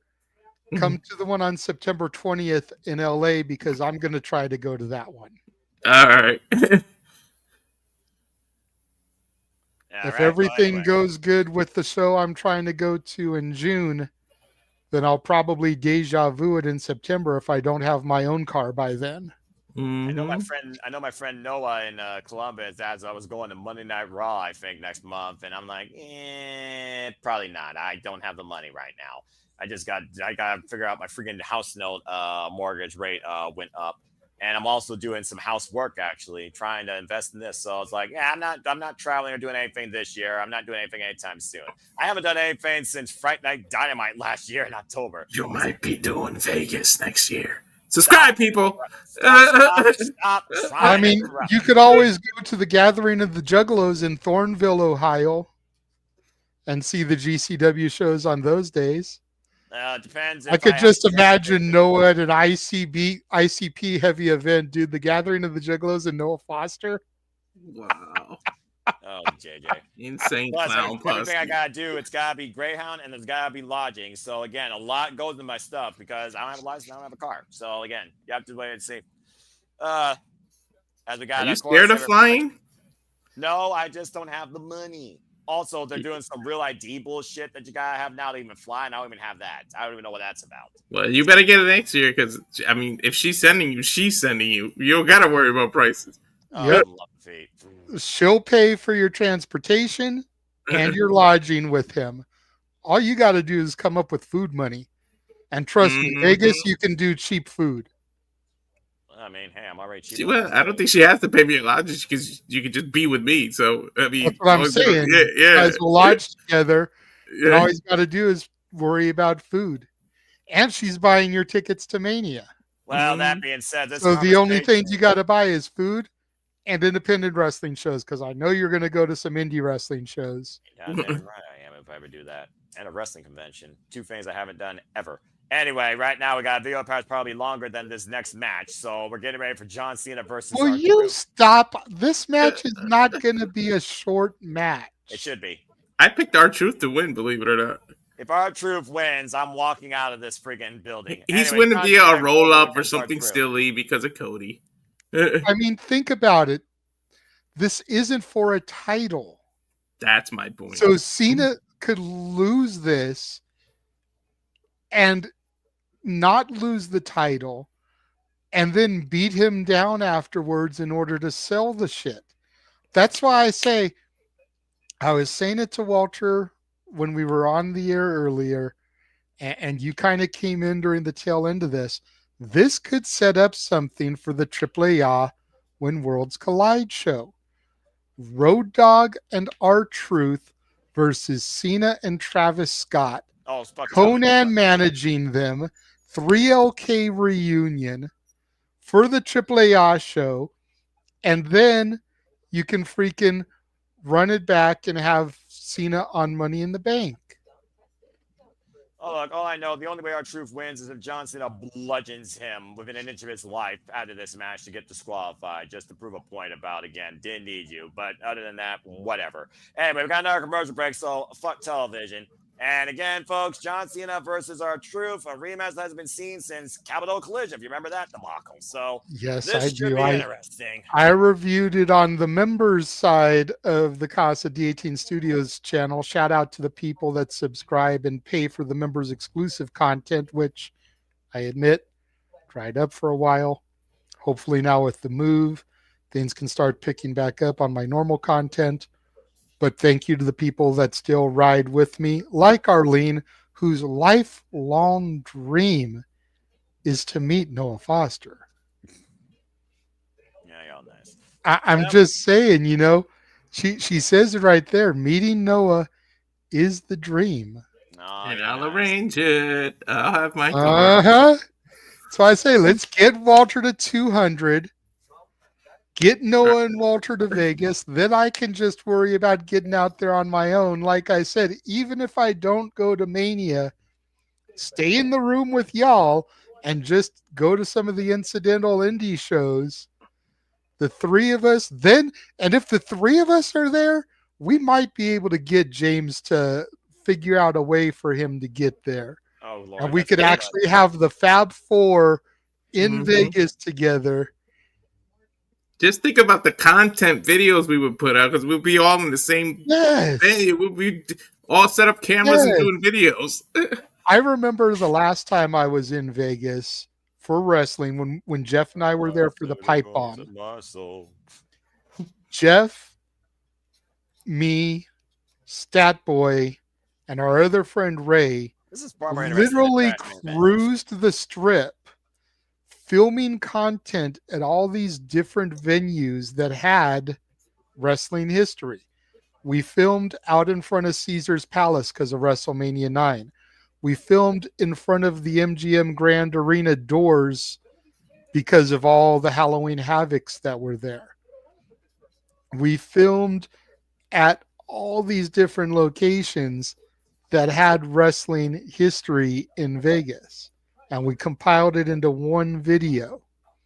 We could do something similar, not going to completely bite it, but with all of us in Vegas together, and again, all the independent wrestling, the GCW shows, the FSW shows, you got to figure that Defy and all those other things that were out there this past time as part of the collective will be out there again.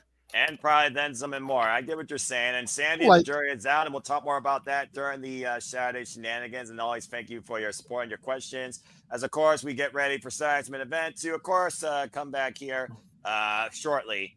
As it looks like they're talking about what's ahead here in July with NXT. Get ready, JJ. There's NXT Great American Bash, another Saturday night's main event. And they make just it official. There it is. Evolution, July 13th. There it is. We got the dates. I'm going to get the dates right now. Take a screenshot. It's not in Connecticut, though. It's in Atlanta. Damn you. Well, either way, you got your wish, folks. Another WWE Evolution, all women's WWE PLE returns once again from Atlantic City. Dude, let's fucking go. I want to see every women's championship that is involved in the confines of WWE on that show. I want the Knockouts title, the Knockouts tag titles, the AAA Reina de Reinas championship. I want the Evolve Women's Championship, the NXT North American, Women's Intercontinental, Women's US, Women's World Heavyweight, WWE Women's. Every fucking belt needs to be on the goddamn line. Somebody might even cash a Money in the Bank that night. You're giving WWE so much high praise and potential that they're totally going to undermine you. But hey, I don't care. I Hell love yeah. the optimism. Money Bank is in June, right? So somebody might cash in the Money in the Bank that night. Yep. Well, in the meantime, the lights go out, and that can only mean one thing. Here's a man you can't see, but it is the last time here at Tampa Bay, Florida. Here comes the 17-time undisputed WWE champion, and his name is John Cena. Disrespecting, even wearing the title backwards. And Sandy says, add the Major League Baseball All-Star break as the All-Star game is in Atlanta that same week. All the events. So I'm sure Statboy will be doing a watch-along of the All-Star game. There's a towel and shirt design number 13, I believe, since John Cena started this farewell tour. Of course, we are on the timeline to WWE being frozen, as we know it, as John Cena says he will take this championship and everything it represents home, because this is the last real champion that we'll see. I might do the home run derby with Stat Boy if he does the home run derby. That's always fun on the All-Star weekend. Well, this is not going to be fun. John Cena, of course, as I said, this is the 6th time competing on Saturday's main event, and he has a 1-2 career record against R-Truth. Of course, the 17-time undisputed WWE champion who beat Cody Rhodes at WrestleMania 41. And of course, it became the Vibrant Order thanks to R-Truth's idiocracy and fandom. I know he's not about to make Lillian redo her introduction. Wait a minute. He went like this to cut the music off, and that's usually what he does to the guy. Hey, he is the GOAT. There's no arguing that. He beat the WWE record of Ric Flair. Watch your feet. The hell was that? Nothing. Don't worry about it. I knew it was going to do that when I launched it for a quick second. Fair That's enough. why I was like on the button for muting, but You're I brilliant. had to get a couple of seconds of it. I'm just screenshotting the image that they showed for the AAA match. That I've got that. Dude, Lillian looks... Wait a minute. What the fuck? R-Truth. Yes. I want that shirt. I want it too. I guess our troop is going old school tonight. Yo, he's breaking Cena. Cena's trying his damnedest not to laugh. Well, I don't think they told him, because look at his face. Yo, when they showed Cena's face for a second. well, our troop is the biggest John Cena fan in the history of WWE, and this personifies it to a degree. Well, Cena, our truth needs the hat, because, man, you got to let the front of your dress go, man. That sheesh. Look, just slide in the ring, get a freaking AA, and leave. That's all that John Cena needs to do. He has to do as little as possible tonight. You notice they're not showing Cena no more. I'm telling you, there he goes. Okay, I I'm mean, telling you, he almost saw broke. that moment almost of clarity, JJ, back at Backlash after John Cena did successfully retain the title against Randy Orton. But John Cena probably realizes again, this is the last time. That was the last time, of course, they was going to do anything WWE in ring in St. Louis, Missouri. That was the last time to go defend the championship in St. Louis, Missouri. And each day getting closer and closer, that timeline going to its end. John Cena knows that the end's nearly here as he drops R-Truth and literally wears him down. He almost knocked his head off. He did knock his hat off. What are you talking about? His head. Hey, get your words right. I know you speak typo. Let's go ahead and try and speak also in misinterpretation. Dude, see, Wow. this jumped right back into character. I'm telling you, R-Truth can break anybody. I love R-Truth. Even though you block me on Twitter, still love you. A crowd dueling chants that have defined John Cena's entire career. And John Cena just squaring off against R-Truth here in the corner. And this is the third one-on-one match, of course, between R-Truth and John Cena. Capital Punishment 2011. Did he knock the coins out of him? What is that? A couple of earrings, probably. I have no idea. Piercings, I guess? Yeah. I mean, Jordan Grace learned a thing or two about don't wear piercings while in in-ring competition. If you remember what happened to her in TNA, but that's a different conversation. Still on night, of course, Damien Priest and Drew McIntyre inside the steel cage. And to y'all's point, the main event, Saturday night's main event, will be main event Jey Uso defending the World Heavyweight Championship against Logan Paul. The Maverick Logan Paul. He's the Maverick. John Cena's the greatest of all time. Everyone's got a catchphrase and a nickname in WWE, apparently. And John Cena right now with his trademark shoulder. Oh, here we go. Proto Bomb. I say I haven't seen that yet, and thank you, JJ, because You there can't it is. see me. 5-knuckle shuffle connects. You know, I'm glad that he's actually ahead in this because that just tells me I know when the end's about to happen. Connects with R-Truth. Sets him up for the AA, or should I call it the FUR Truth off the back? Shoulder tackle from R-Truth. I'm glad he's calling it. And another one. He's only like ducks the clothesline. Proto Bomb from R-Truth. Let him have his moment. Let him have his glory moment. It's all good. Now R-Truth is calling for it. R-Truth tells Cena, you can't see me. See, this is why I should be asleep. I didn't need to. 5-knuckle shuffle from R-Truth. Cena's phased. He's set up on the shoulders. FU connects from Truth. Hooks the leg. 1, 2. Cena kicks out. Thank Christ. He's only like 2 seconds ahead of you. I just saw the kick out.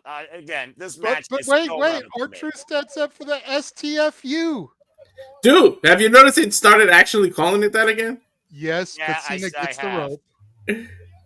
Almost makes me wonder if they'll start calling it the FU instead of the AA. I was thinking that too. I mean, again, he says that no one in this business has more ruthless aggression than him. I think that would actually make sense. But again, WWE trying to make sense, though. Different conversation. Oh, well, something's working on Cena because his ball spot's coming in.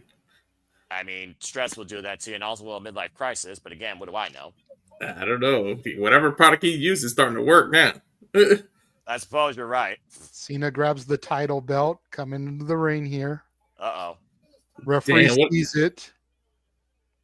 What is that got to say about Cena if he has to cheat to beat R-Truth? Cena stalking R-Truth here with the title belt in hand. Referee not doing nothing about it. Cena stops. What the fuck, man? Pull the trigger. Cena stops. Could there really be some underlying respect here from Cena towards R-Truth? Well, keep in mind, R-Truth grew up idolizing John Cena. Mm-hmm. Childhood dream to meet him. Cena hands the referee the title belt. I guess, handshake, dick kick city. Attitude adjustment connects, hooks the leg. There's 1, 2, 3. Cena pins R-Truth. Thank Christ. You freaking delusional idiot. Come on. Can wrestling have more than one Royal family? Cody Rhodes tried to find that, and Cody Rhodes' legacy and his family line, as far as we know, ended at WrestleMania 41, and he hasn't been seen since. John Cena, once again, marked the date down on the countdown, folks. Another date in. Still, Cena of course. cut the music. Oh boy. What was that, guys? 10 minutes, maybe? Yeah, 10 And minutes. now that the match is over, Cena clocks Truth with the title belt. There we go. And then climbs through the ropes to leave. Don't even And look back, Cena. Move on. Go to the next city. We'll see you at Money in the Bank. Go to the next city. Cena lives in Tampa, dude. That's like a 10-minute drive for him. Yeah, fair point. My man, he drove 10 minutes to an arena, had a 10-minute match, and probably just made like $500,000. And he's talking about an easy day at the office. Wait a minute. The next Saturday night's main event's in Atlanta? Yeah. Yes. That's where the rematch will be Cena Cody. Oh, yeah. You may be right, but in the meantime, the last real world champion has left the building.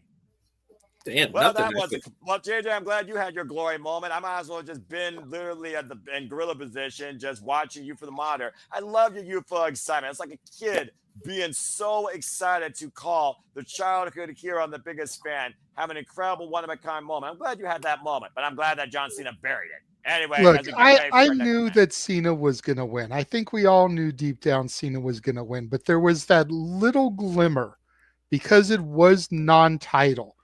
What if?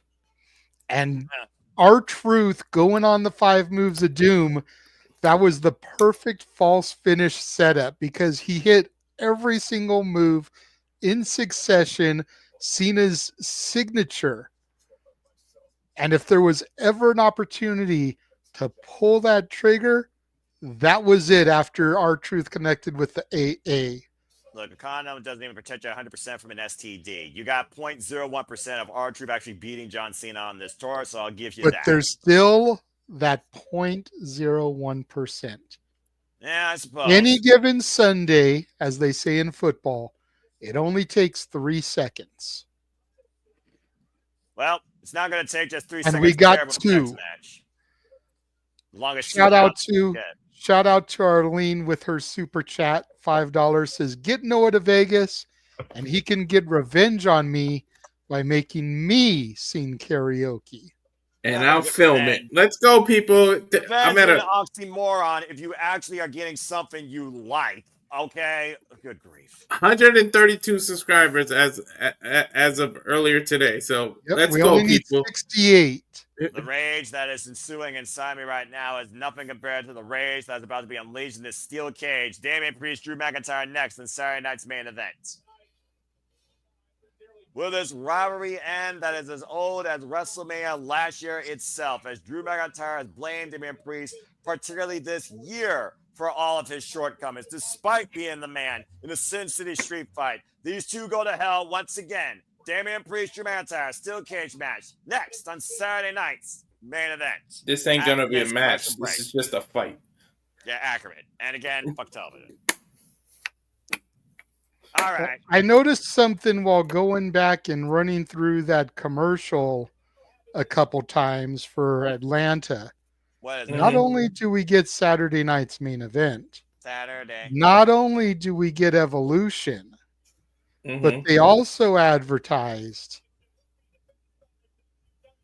Yeah. I had missed that the first time through. Yeah. Because they were focused more on Saturday night's main event at Evolution, having given the dates for those at the end. But they also announced Great American Bash Atlanta. And look who's on the graphic.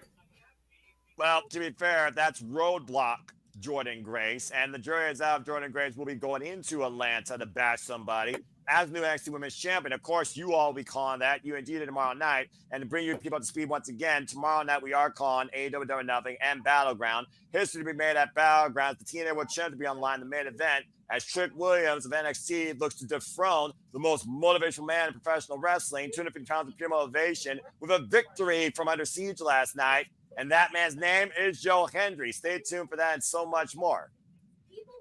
We got another commercial break here, which just again raises my ire and reminds me why I hate television so fucking much. But anyway. Say his name and he appears.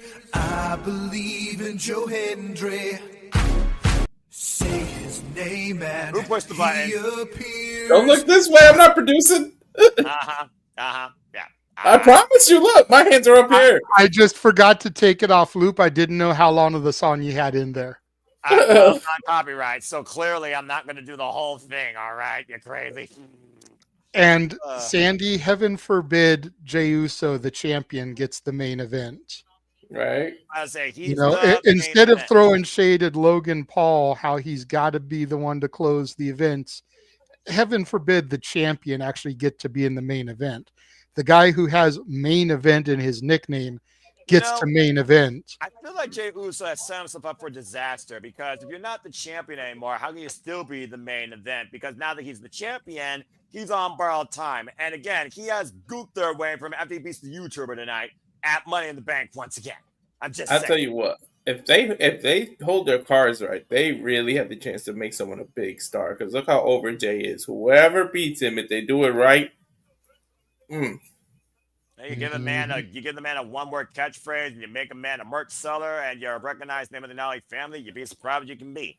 But yeah, Jey Uso's definitely earned his spot, earned his moment, and earned his run. And we'll see how far it goes as he goes into his second defense tonight after thankfully surviving against the Vision, Seth friggin' Rollins, thanks to CM Punk. Thanks CM Punk for that. Jury's out whether those Seth friggin' Rollins would be the World Heavyweight Champion right now. mm-hmm. And also, as far as I know, he has not yet been in a Money in the Bank qualifier, so he also could very well be involved in that. And we all know how well that worked out for him, doing before Damien Priest did it last year at WrestleMania, the cash-in of the century. Anyway, we still got a long commercial break, folks, so we are just literally biding our time and trying not to rant. I feel like John Oliver tonight, where I'm just going to freaking just chastise the world, but I'm trying my best not to, so it's all good. Atlanta's about to make a hell of a lot of money that weekend. They always make money. It's a freaking casino hub. No, I'm just saying. Look at Sandy. Just look at everything that's happening. Whew. Well, Atlanta, Chicago, Las Vegas, LA, freaking Tampa Bay, Florida, New York, New Jersey area. They're all hotbeds for all the biggest events across sports and entertainment. I've never even been to Atlanta. I've been to the airport, but I've been to Warner Robins, Georgia, because my best friend's from there, and that's the country where like your neighbor's 2 miles away, and to go grocery shopping, you got to drive like an hour and a half. Like that's how country that place is.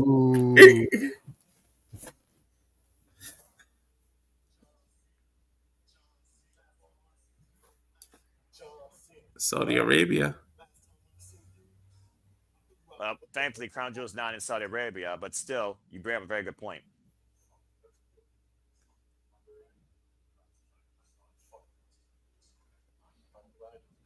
Remember the last time these two saw each other was, of course, Ooh.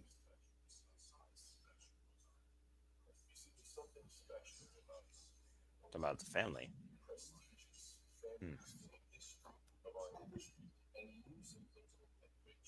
Listen, damn. When his class strikes 0, it takes that. Of the YouTuber. Damn. Ruin wrestling. He's not wrong. Jey Uso, rise to the pressure, man. Dude, John Cena's fucking with Jay so hard. I'm loving it. Yeah. I mean, talk about literally being in the pressure cooker. Jey Uso, you got to make sure this doesn't become a viral disease. Guys, you know what makes it worse? Tell me where he lied. It was no lie. And speaking of legends, we got Lulani Kai, WWE legend here, taking in the event. It's a Saturday night's main event. As, of course, we turn back the clock and look at the time capsule of all those all-time greats. And, of course, there is Tatanka himself, WWE legend, not Carl Fredericks, not Eddie Thorpe, the man himself, the original. And he said it was on no DQ and everything that the WWE has an eye on his son. So his legend might continue.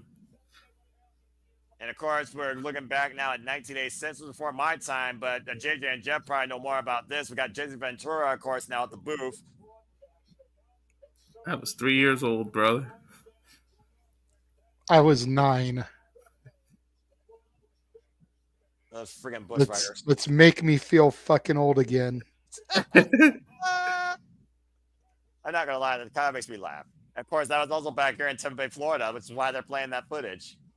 That was playing in the background of my house, and the TV that's on the floor with the rabbit ears, that big ass TV you gotta smack Oh every. yeah, with the two knobs, the one knob Yeah. all the way to 13, the other knob with channels up to 72.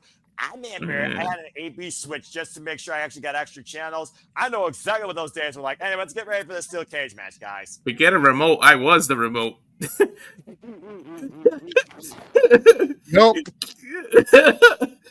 Go turn the channel for me. Go turn the channel Yeah. for me. That's accurate. Go back. No. Go forward again. Go forward again.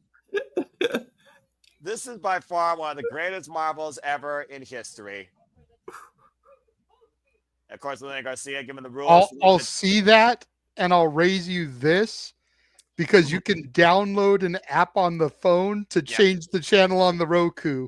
Yep. I have the app for my TV too. You're talking to a house that owns Roku televisions and Amazon TVs. This is an Amazon TV. That's why I held the remote. And this is Drew McIntyre versus Damien Priest as an angry Scotsman is looking to send Damien Priest south of heaven. 3-0 career record in steel cage matches, 2-2 career record versus Damien Priest. And this is his first steel cage match in Saturday night's main event, folks, since 1987.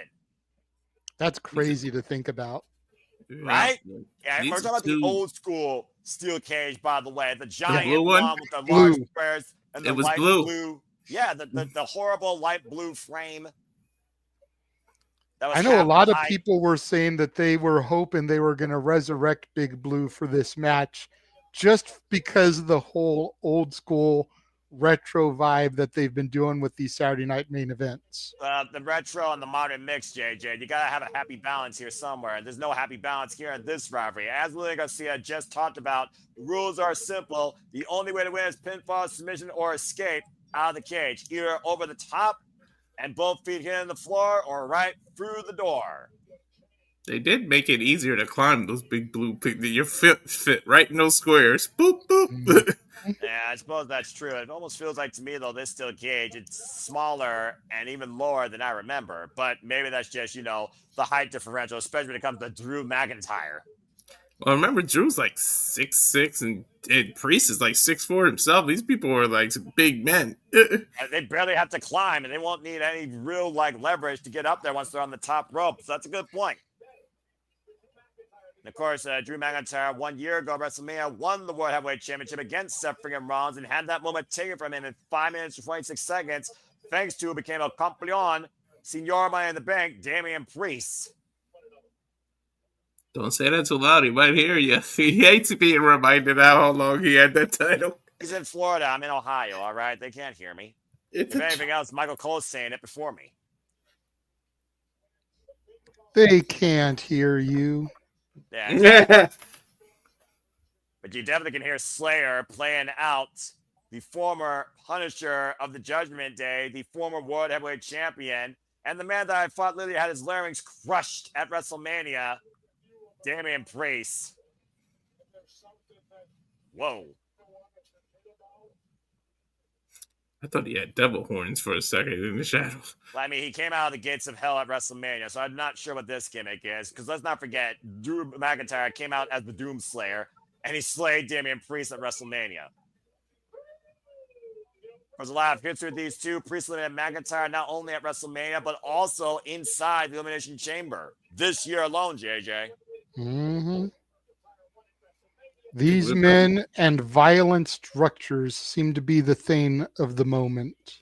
Yeah, and of course, SmackDown, we saw more of that on SmackDown as well. We also saw these two men take each other out at WWE Backlash when it came to the WWE United States Championship. I don't think you're going to have to call many headlocks and drop toe holds and stuff, because these two are just going to fight. Yeah, we'll see if the cage can actually contain their rage. We've seen people that they break through the structure. And to your point, McIntyre right on the attack before the door closed. This match totally has not started yet until both men are inside the cage. And Drew on the attack on the outside against Damien Priest's spine on the barricade. This is just an appetizer. The fight the bell didn't even ring. And apparently the cage is enough as McIntyre is bringing in steel chairs into play. And it looks like Drew McIntyre is finally going to shut the door himself And the match is officially underway. I mean, again, you said before this is not a match, it's going to be a fight, but honestly, is there any strategy when you got two of the biggest, hardest hitting men inside steel cage here? Pummel, pummel, pummel. Right? Sounds like a friggin' move in a friggin' video game. Might as well be Mortal Kombat. Pretend your opponent's a drum and beat it. That's all you gotta do. Beat it. Beat it. Non-copyright. Oh, wait a minute. Oh! Flatliner inside a steel cage by Damien Priest and Drew McIntyre, slowing down the Scotsman's wrath.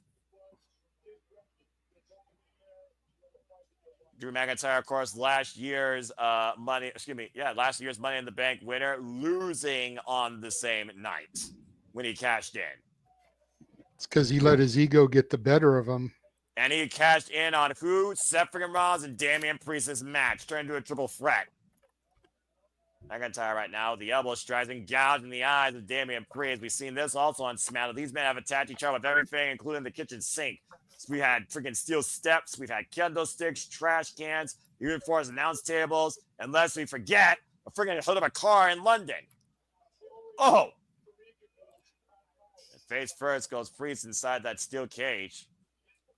Of course, both men are obsessed with each other. Particularly McIntyre is obsessed with Damien Priest, saying that he cannot get ahead in WWE as long as he's in the way. Drew McIntyre and Damien Priest releasing the rage inside a steel cage, and this match continues on Saturday's main event with an hour commercial break. Fuck television. Oh my god! Why does it look like he was starting to set up for the Claymore? Yeah. If there's any match that didn't need commercials, it's this one.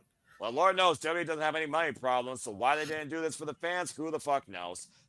Anyway, of course, Damien Priest and Drew McIntyre are both former Whatever champions, both former Money in the Bank winners. Of course, Drew McIntyre is a former Royal Rumble winner. So again, there's very similar accolades with both of these men. Heavily accomplished in WWE. As once again, folks, we're on a commercial break, and I apologize on behalf of everybody that, again, is dealing with TV. It is what it is. JJ, is WWE really that petty? Yep. Yeah, that's accurate. I mean, the pettiness goes to the business as far back as the previous. Look. Are they that petty, Walter? They're doing Saturday night's main event and Evolution on All In Weekend. Are they that petty? Yeah. The jury is out, Your Honor. Also, at the end of the day, when you're dealing with tourism, contracts, and booking committees for the venues, there's a lot more in play than just Madman Tony Khan and Triple H and Nick Khan and Jeff Jarrett and whoever else books for both WWE and AEW. I'm just saying. So I'm going to give both devils their due because at the end of the day, it's all business. This And I'm still going to watch what Crazy I prefer, Thunder.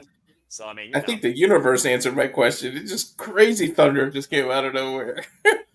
Unless you feel the wrath of Mother Nature, who could wipe out both of those cities as we know it. Would you rather feel the wrath of Mother Nature or the wrath of Harley Cameron? Well, you can answer that question tomorrow night on the buy-in when Harley Cameron and Anna Jay take all that wrath and attitude to Penelope Ford and Megan Bayne in women's tag team action on buy-in on Double or Nothing that everyone can watch for free on all AEW social media platforms ahead of the Double or Nothing pay-per-view that we'll be covering. And again, that will be me and, oh Lord, James and our Canadian friend, Ash. Those two together with me on commentary, I'm not sure I'm going to be able to deal with that level of insanity. Good luck. What'd you say? Good luck. Oh, yeah, thanks. I'm going to need it. May the force be with you. I think Ash is more mild, though, than James, but the jury's still out. I've only seen her do commentary once, and so far with JJ, even when you left her high and dry at one point, she was like, what do I do now? She seemed to handle herself pretty well. So, I mean, oh, Lord. And it is right now finally dark outside for me. So, finally, the sun went down. Took it long enough. Good grief. Well, I'm not sure what else we can do here besides talk about Rage and the Steel Cage. I mean, we think about Steel Cage matches this year that have settled rivalries. I mean, it's something going to be settled here, though. I mean, Kyle Fletcher and Will Ospreay settled their dispute in AEW. We had a steel cage match, I believe, in NXT also earlier this year. We also had a 10-minute steel cage in TNA where we saw the Nemets obliterate Matt Hardy and, of course, led to the TNA Tag Team Championships. We are back here at Saturday Night's main event. Drew McIntyre trying to climb over the top. Damien Priest following him. And again, not much need of a climb there. Love the drone cam. Yeah, I'm about to say, the drones are a nice touch. I will give WWE that. And right now, oh, and now Damien Priest looking to hook up Drew McIntyre possibly for...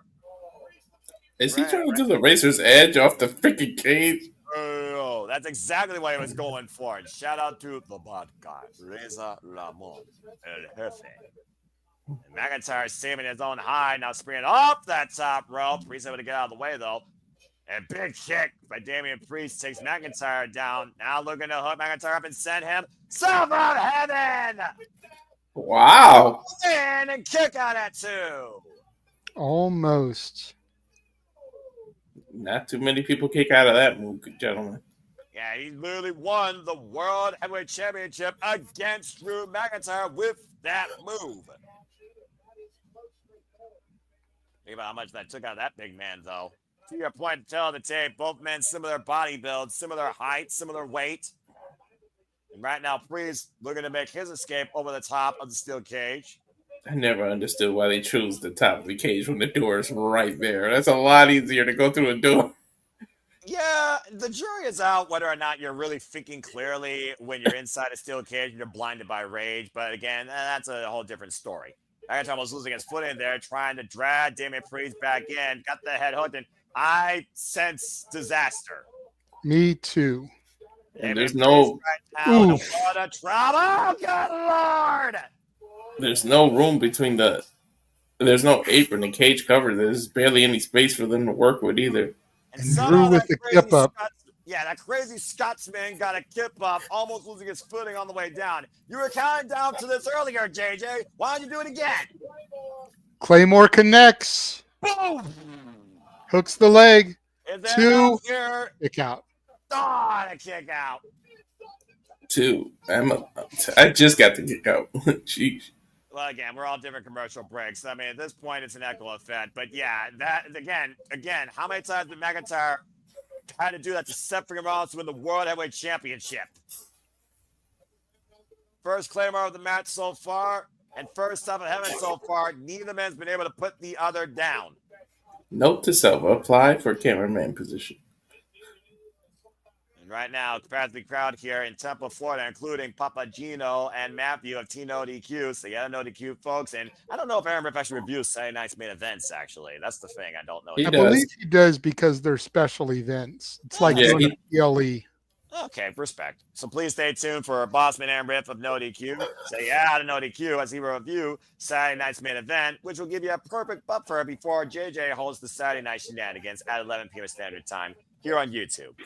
Rolling elbow right now, and that kicking back round of Priest coming into play, just clocking Drew McIntyre, the former NXT North American champion, and flying in with the elbow strike.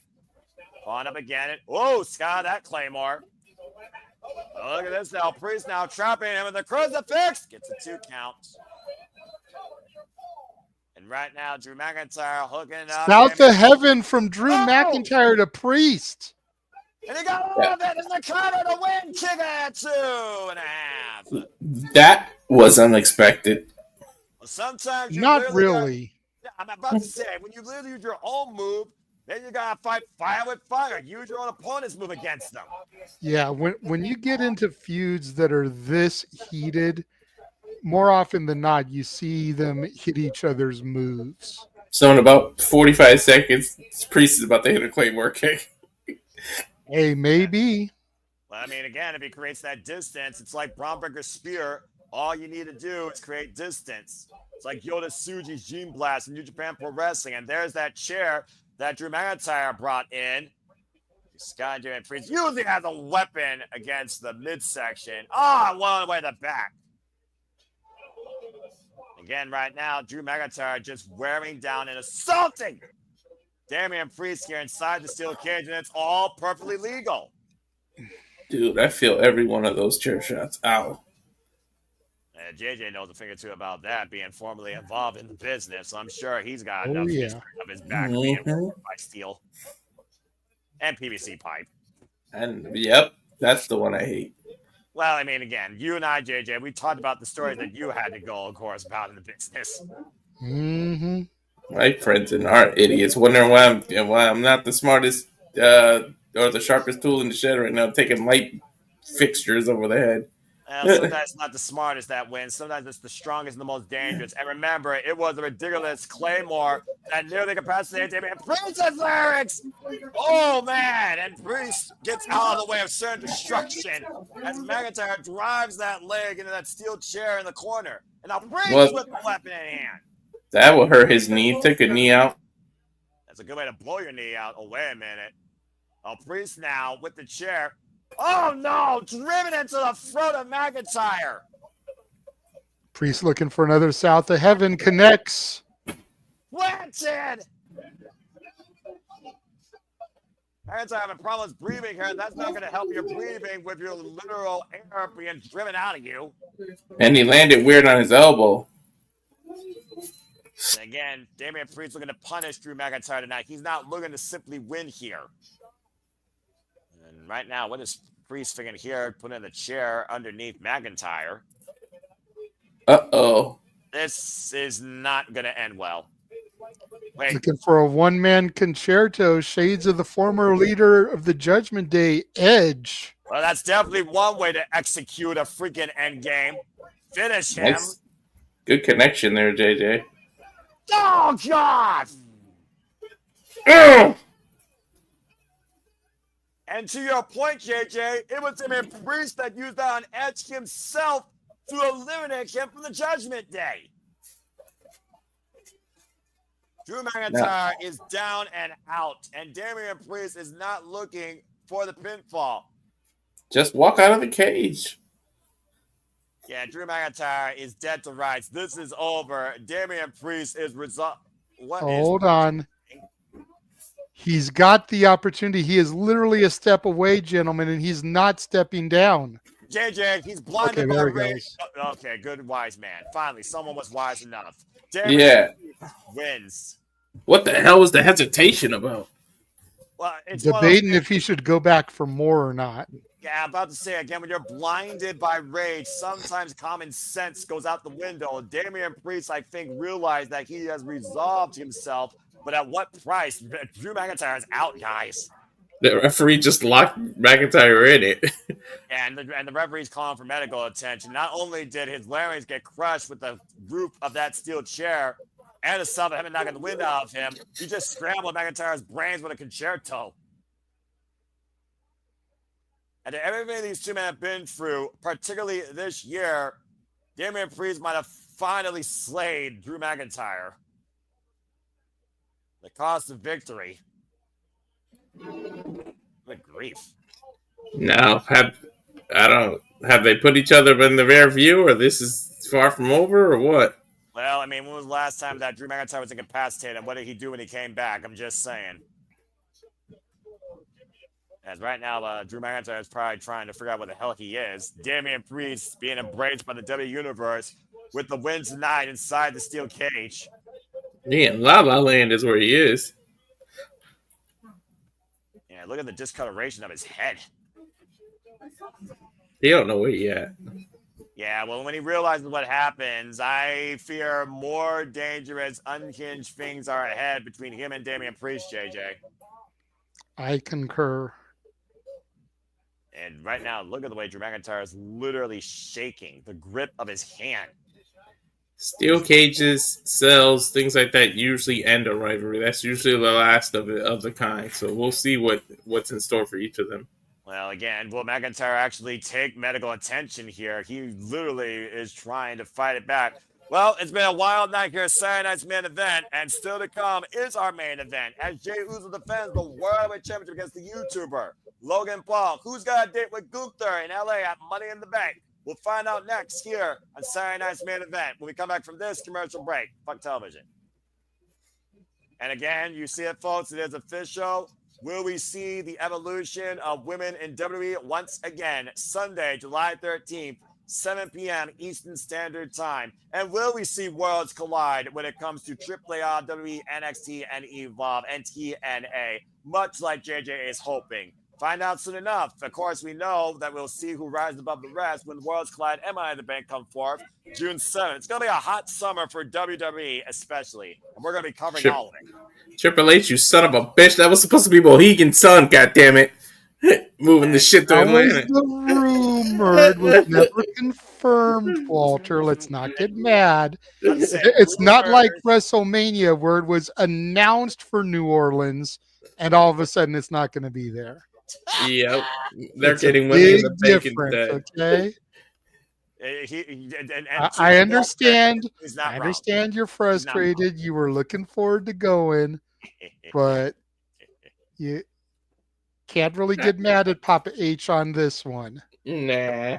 I know New It was Orleans is never mad. announced. See, JJ understands the difference between actual and reports. I know. What do you guys think of Money in the Bank is going to be in August next year because they're giving it to New Orleans. That's late in the season. I mean, again, WWE's constantly be changing. It feels like their structure. I mean, I thought all the non-Big Four PLEs were supposed to be international.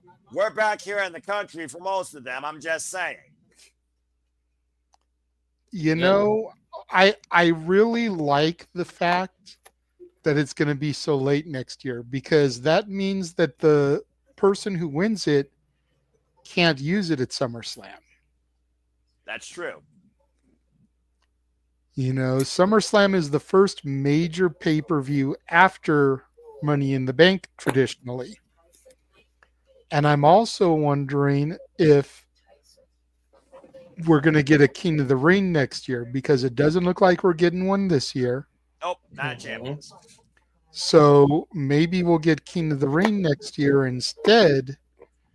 And, you know, Aaron Rift was talking on his No DQ and AV recently about the King of the Ring. And I super chatted him a question, but unfortunately it went through after he was going off the air. Should King of the Ring be a 2-night PLE? And before you start getting on me about too many 2-night PLEs, think about it this way. If it's a 2-night PLE, you could actually go back to doing the tournaments in one night. Yep. 1 night for the men, 1 night for the women. Yeah. That's exactly what popped in my head when you said that. And after the first round, you can do like an IC or a US title match. After the semifinal rounds, you can do a world title match. And then you can do the finals of the tournament. You're really trying to have an equity of equality with men and women in WWE. And I respect that. But WWE is not going to do that because they probably believe that that's not going to sell enough to focus on just one gender majority of one night. We'll see what happens with the Evolution PLE. Well, I was going to say, if the they felt that way, they Evolution wouldn't PLE is successful, then they might consider it because then you could technically do an Evolution PLE every year and it would be the Queen of the Ring tournament. Well, and one night would just be the women's tournament. Again, after the first round, you either defend the women's IC or US title. And then prior to the finals, you defend either the women's world or WWE title. See, man. We'll see. You're trying to literally see if WWE can actually apply some logic and some equality to their roster. We'll see. That's all I got to say. Of course, we've seen over the years Saturday night's main event as we go ahead and turn and recognize those men right there. And by the way, yes. It's Wyndham Rotunda. Yep. What I also like about them holding it in August is that you probably got a more guarantee that the person's going to either cash in at WrestleMania or maybe the Royal Rumble. I mean, we've seen 2 years in a row now, pretty much that sort of like venture taken. So we'll find out soon enough as we go back once again to Joe Tessitore and Jason Ventura to hype up, I believe, our main event. Yes. And also recap the events of the night. Of course, we saw the return of Bronson Reed, now joining the vision of Seth Rollins, Paul Heyman, and Bron Breakker, destroying CM Punk as they beat CM Punk and Sami Zayn. We saw Chelsea Green lose Selena Vega. Damn it. We also saw R-Truth go after his idol as John Cena beat his lifelong fan. And maybe added more pressure to main event Jey Uso tonight to not lose to a YouTuber for wrestling to be ruined as we know it prematurely before December. Speaking of which, let's go ahead and talk about the man himself in our city. Main event Jey Uso. Or should I say the World Heavy Yeet Champion. The Yeet movement has taken over the world. Yeet Mania. Yeet Mania is running wild. They caught lightning in a bottle for real. Man, no kidding. We, of course, saw Jey Uso culminate that moment, submitting the Ring General at WrestleMania, winning the World Heavyweight title. Now, he truly is the main event, but unfortunately, there's a viral disease looking to stop that and make WWE impulsive. I wish you would stop your Logan Paul hate. Logan is so fucking good at his job. Yeah, there's no denying that, but it still doesn't change the fact what he actually is. Freaking Fiend says he's humble, anything but. Anyway, video package right now hyping up our main event, of course. See, but if you watch his impulsive podcasts, he is quite humble. What he portrays in the public eye, his persona, is one thing. What you see behind closed doors is completely different. And we'll see if one lucky shot is all he needs to finally win his first world championship in WWE. Or does it take one super kick to put down a YouTuber? We heard what he said against Goofer, as Goofer said he went down a show. You hear yourself? One super kick. This 2025, Noah. I can only hope. Look, I can only hope. I'm being optimistic on Jey Uso's potential as a champion, how effective his finisher is. Man, meanwhile, go ahead and yeet, because here comes the main event himself. Time for Saturday night's main event. I wouldn't be surprised if there's one super kick every 10 seconds. That's what the super kick has become. So the Fun Television counts up to 7 right now. Why don't you just go ahead and start the freaking super kick counter, Walter, since you believe in that so much? Yeeter Day night main event. Right. Yeeter Day. Okay, look, not everything works with the word yeet, right? I'm just saying. Hey, man, one day I wouldn't mind yeeting him. I'm sure you wouldn't mind being in the same building as Gino and Matthew right now that are yeeting with Jey Uso as we speak. Main event, Jey Uso, of course, been champion now for 35 days, going to his second defense, and this is his first ever one-on-one match with Logan Paul. Logan Paul, Jey Uso, and John Cena were part of the final 3 at this year's Royal Rumble. Nice. And look, I love that he gives these kids moments they'll never forget. Well, you know, you got to get the kids something before they learn what the world is. Jey Uso, Logan Paul, World Heavyweight Championship. Our main event tonight. It's Saturday night's main events ahead after this commercial break. Yeah, Mikey. Champion comes out first in this instance because he's coming through the crowd and has a 20-minute entrance. Fuck television. It's more about who's announced second nowadays. Sometimes the champ comes out first, but it's always announced second. It's also all about which entrance the audience is going to embrace the most. So while you order DoorDash during Roman Reigns, you yeet till your arms fall off with Jey Uso. All right, it's as simple as that. Anyway. Roman takes so long getting to the ring, you might need to send the car to take an Uber to the ring for him.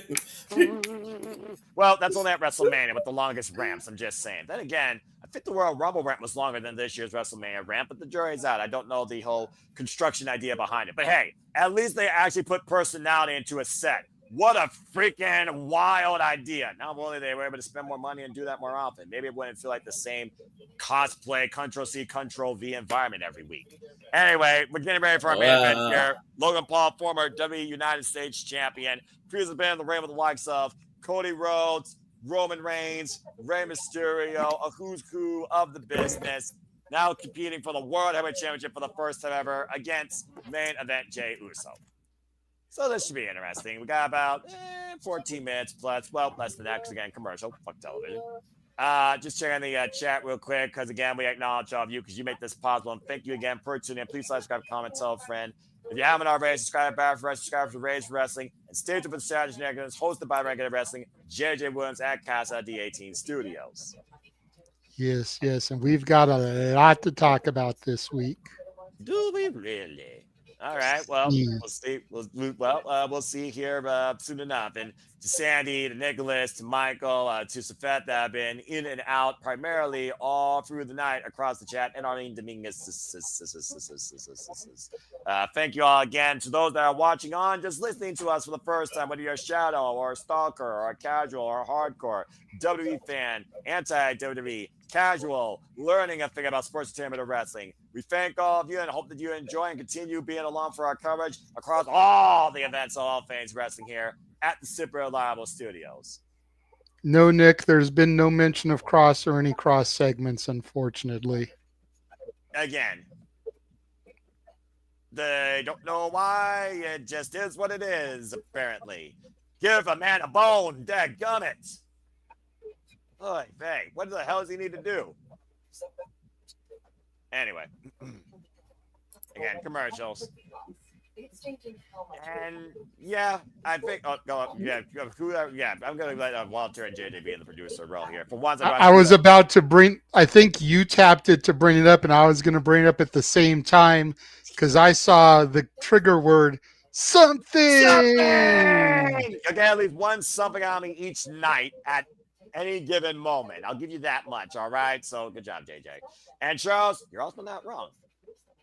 Oh boy. And again, Nicholas, you never know who's going to be on shenanigans outside the host himself, Lord willing. Will it be me? Yeah. Will it be JJ? Will it be James? Will it be Ash? Will it be DJ? Will it be Big G? Will it be Mikey? Will it be Arlene? Will it be Emmanuel? Will it be Dilla? I know somebody you expect. I know for a fact Big G isn't because he's camping.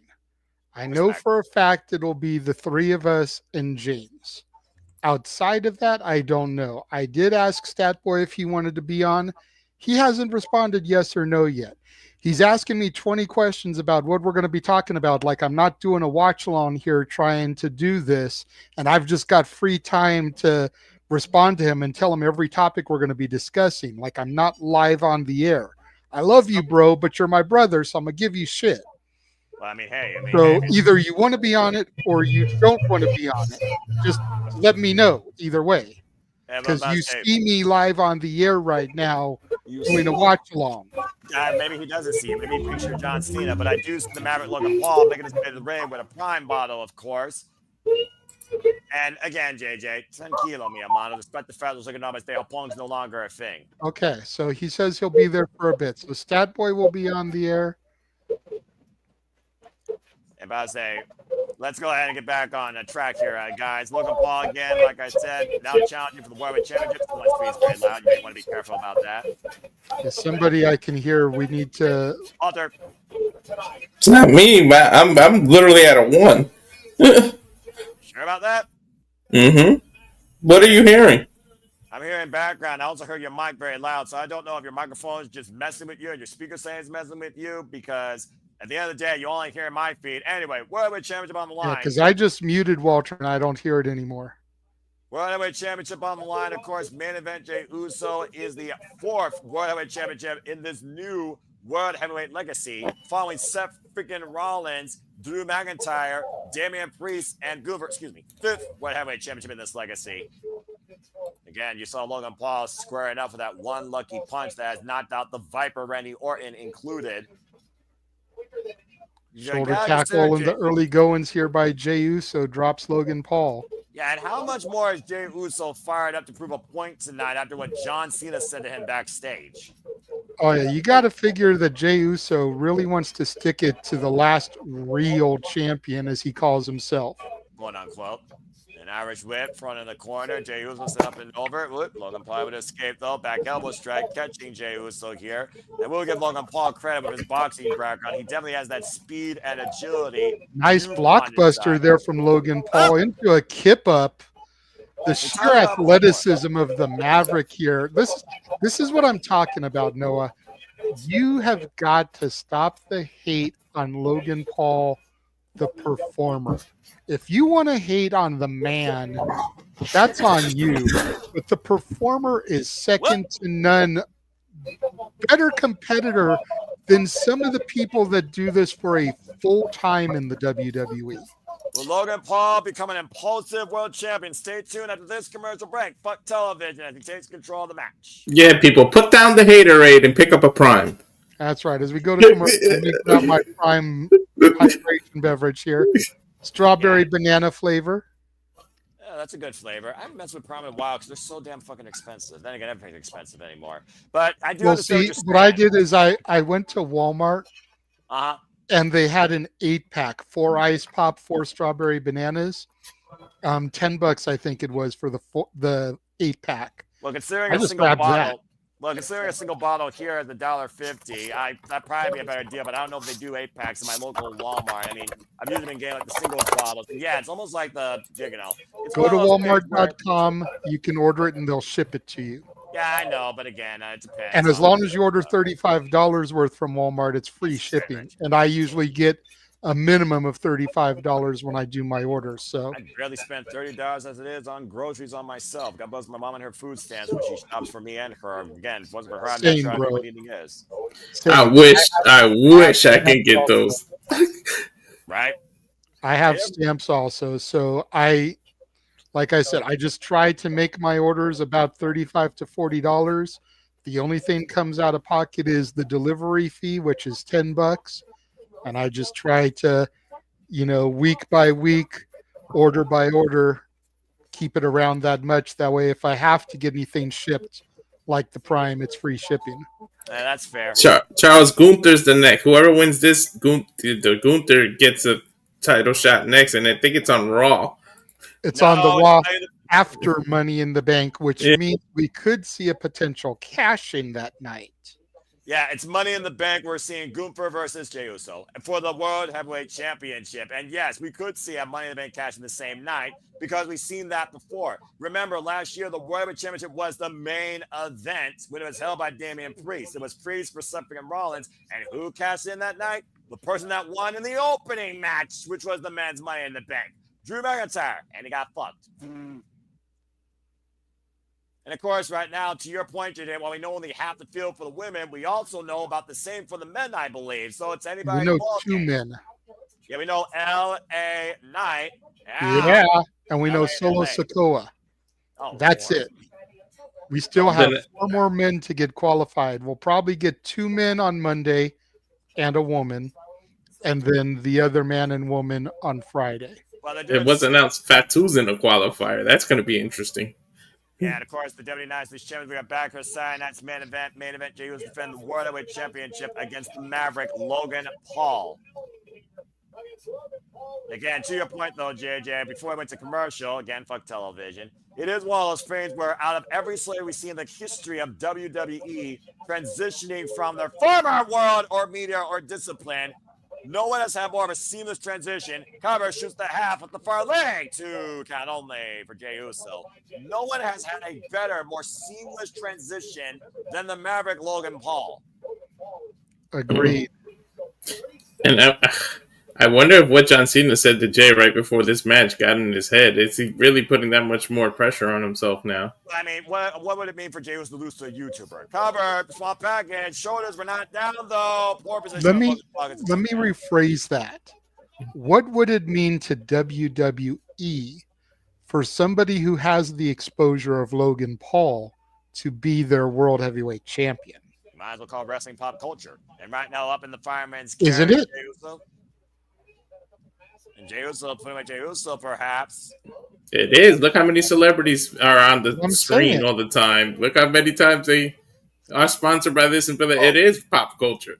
Thank you. I mean, it's been pop culture since the 90s. Mm-hmm. Yeah, but it's been overran by this generation of pop culture, which is absolutely ridiculous. Especially when most of it is just a cameo for a Netflix show. And pop up, some more drop by Jey Uso. Covered now by Jay to retain and kick out at 2.5 by Logan Paul. That was close, though. Damn sure was. We talked about before the strength of a champion is more than just a single move, especially for somebody transitioning into top main event single star from formerly just nothing more but a tag team specialist.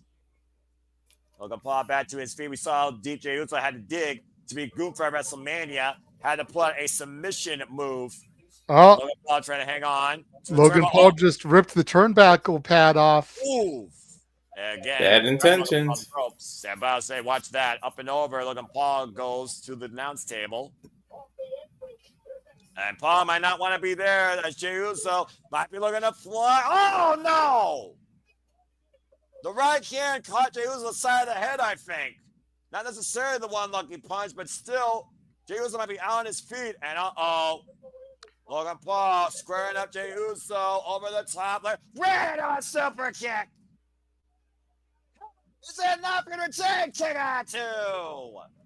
How the hell does Logan make his look better than Adam? I'm sorry, Eggman. Youth and agility, probably. Caliber challenger here for main event Jey Uso to overcome, and still very young in his run as the WWE World Heavyweight Champion. By the way, Walter, one super kick so far. Yeah, I see. I wanted to keep in count to your point earlier, talking about a super kick. What super kick? Oh, Uso just thrown into the turnbuckle. Shoulder first, not head first, though, JJ. Shoulder first, but he's robbed. One lucky shot! One lucky shot! Come on, you fucking kidding me! Oh my God, Logan Paul almost won the title. You almost lost. You almost had a freaking heart attack live at the end. Look at it again. Yeah. Boom. Fucking hell. Don't stop your bullshit. Dude, he caught him flush, though. Logan right now has to be entirely upset the fact that didn't put away main event Jey Uso win him his first world championship in WWE. Jay trying to super fight kick back. connects. Oh man, that's Logan two down. Super kicks. And now Logan Paul down to your point in the drop zone. Jey Uso going up to the top rope. Uso splash connects. Uso into the cover. John Cena. What the hell? John Cena's attacking Jey Uso. What are you doing, John? Now he's assaulting Jey Uso. He's ruining wrestling and ruining main events. Aren't you ruining enough as it is, considering you're holding the WWE Championship and Legacy hostage? What does Jey Uso have to do with this? He hasn't even had to face you yet. I don't know, but this might bring you-know-who back. Tell that promise ruining professional wrestling for the freaking December. Wrestling has more than one royal family. The American Nightmare is here. Just said it. I knew Cody it. hasn't been seen since Mania when Cena defeated him for the title. Thanks to that fucking whack-ass rapper, Travis Scott. Oh, pop-up uppercuts. I knew it. That was the whole reason he came back out. Connects. Crossroads. But wait, Logan Paul, he's back in the ring. He's got those brass knuckles. Watch out, Cody. Here. Oh, boy. Spear connects. Get the referee back in play. I was going to say, there's no referee, right? Cody said, until we yeet again, looks like we're yeeting tonight. Jey Uso off the top rope. Uso One, smash. 2, 3. Jey Uso retains. Christ almighty. There you go. Someone had The American Nightmare has a microphone. Oh, okay. Somebody better have their button on the... Somebody in production better have their button getting ready to go beep. Thankfully, the efforts of Logan Paul and John Cena have been thwarted tonight, ruining professional wrestling prematurely.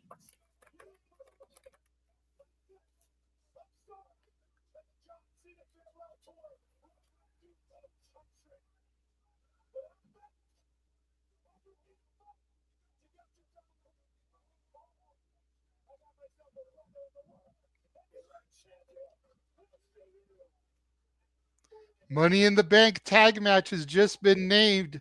Whoa! Jey Uso and Cody Rhodes taking on Logan Paul and John Cena. Well, I guess the ring general is going to have to wait a little bit longer for the World Heavyweight title. As Saturday's main event goes off the air for Walter Cruz and JJ Wells with Noah Foster. We'll see you literally in less than 59 minutes for real Saturday night's main event. The Saturday night is hosted by JJ. Thanks for tuning into this coverage. Well, that was unexpected. That means neither title on the line of Money in the Bank. That's correct. That's fine. That's fine by me.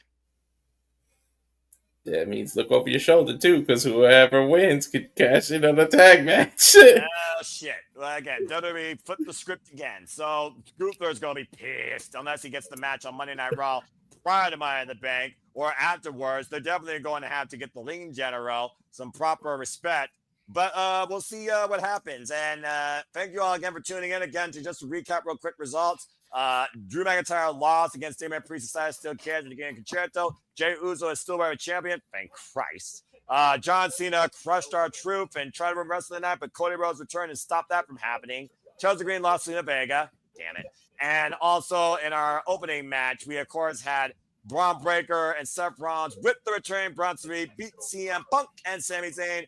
More to come on that, I'm sure, on Monday Night Raw. But for now, if you're going to be sticking around, we'll see you for the Saturday Night with JD Williams. Otherwise, make a positive bet in live. Have a good night. We'll see you tomorrow night for our double feature coverage of AEW Nothing and NXT Battleground. Go ahead and cut the feed. Oh, okay.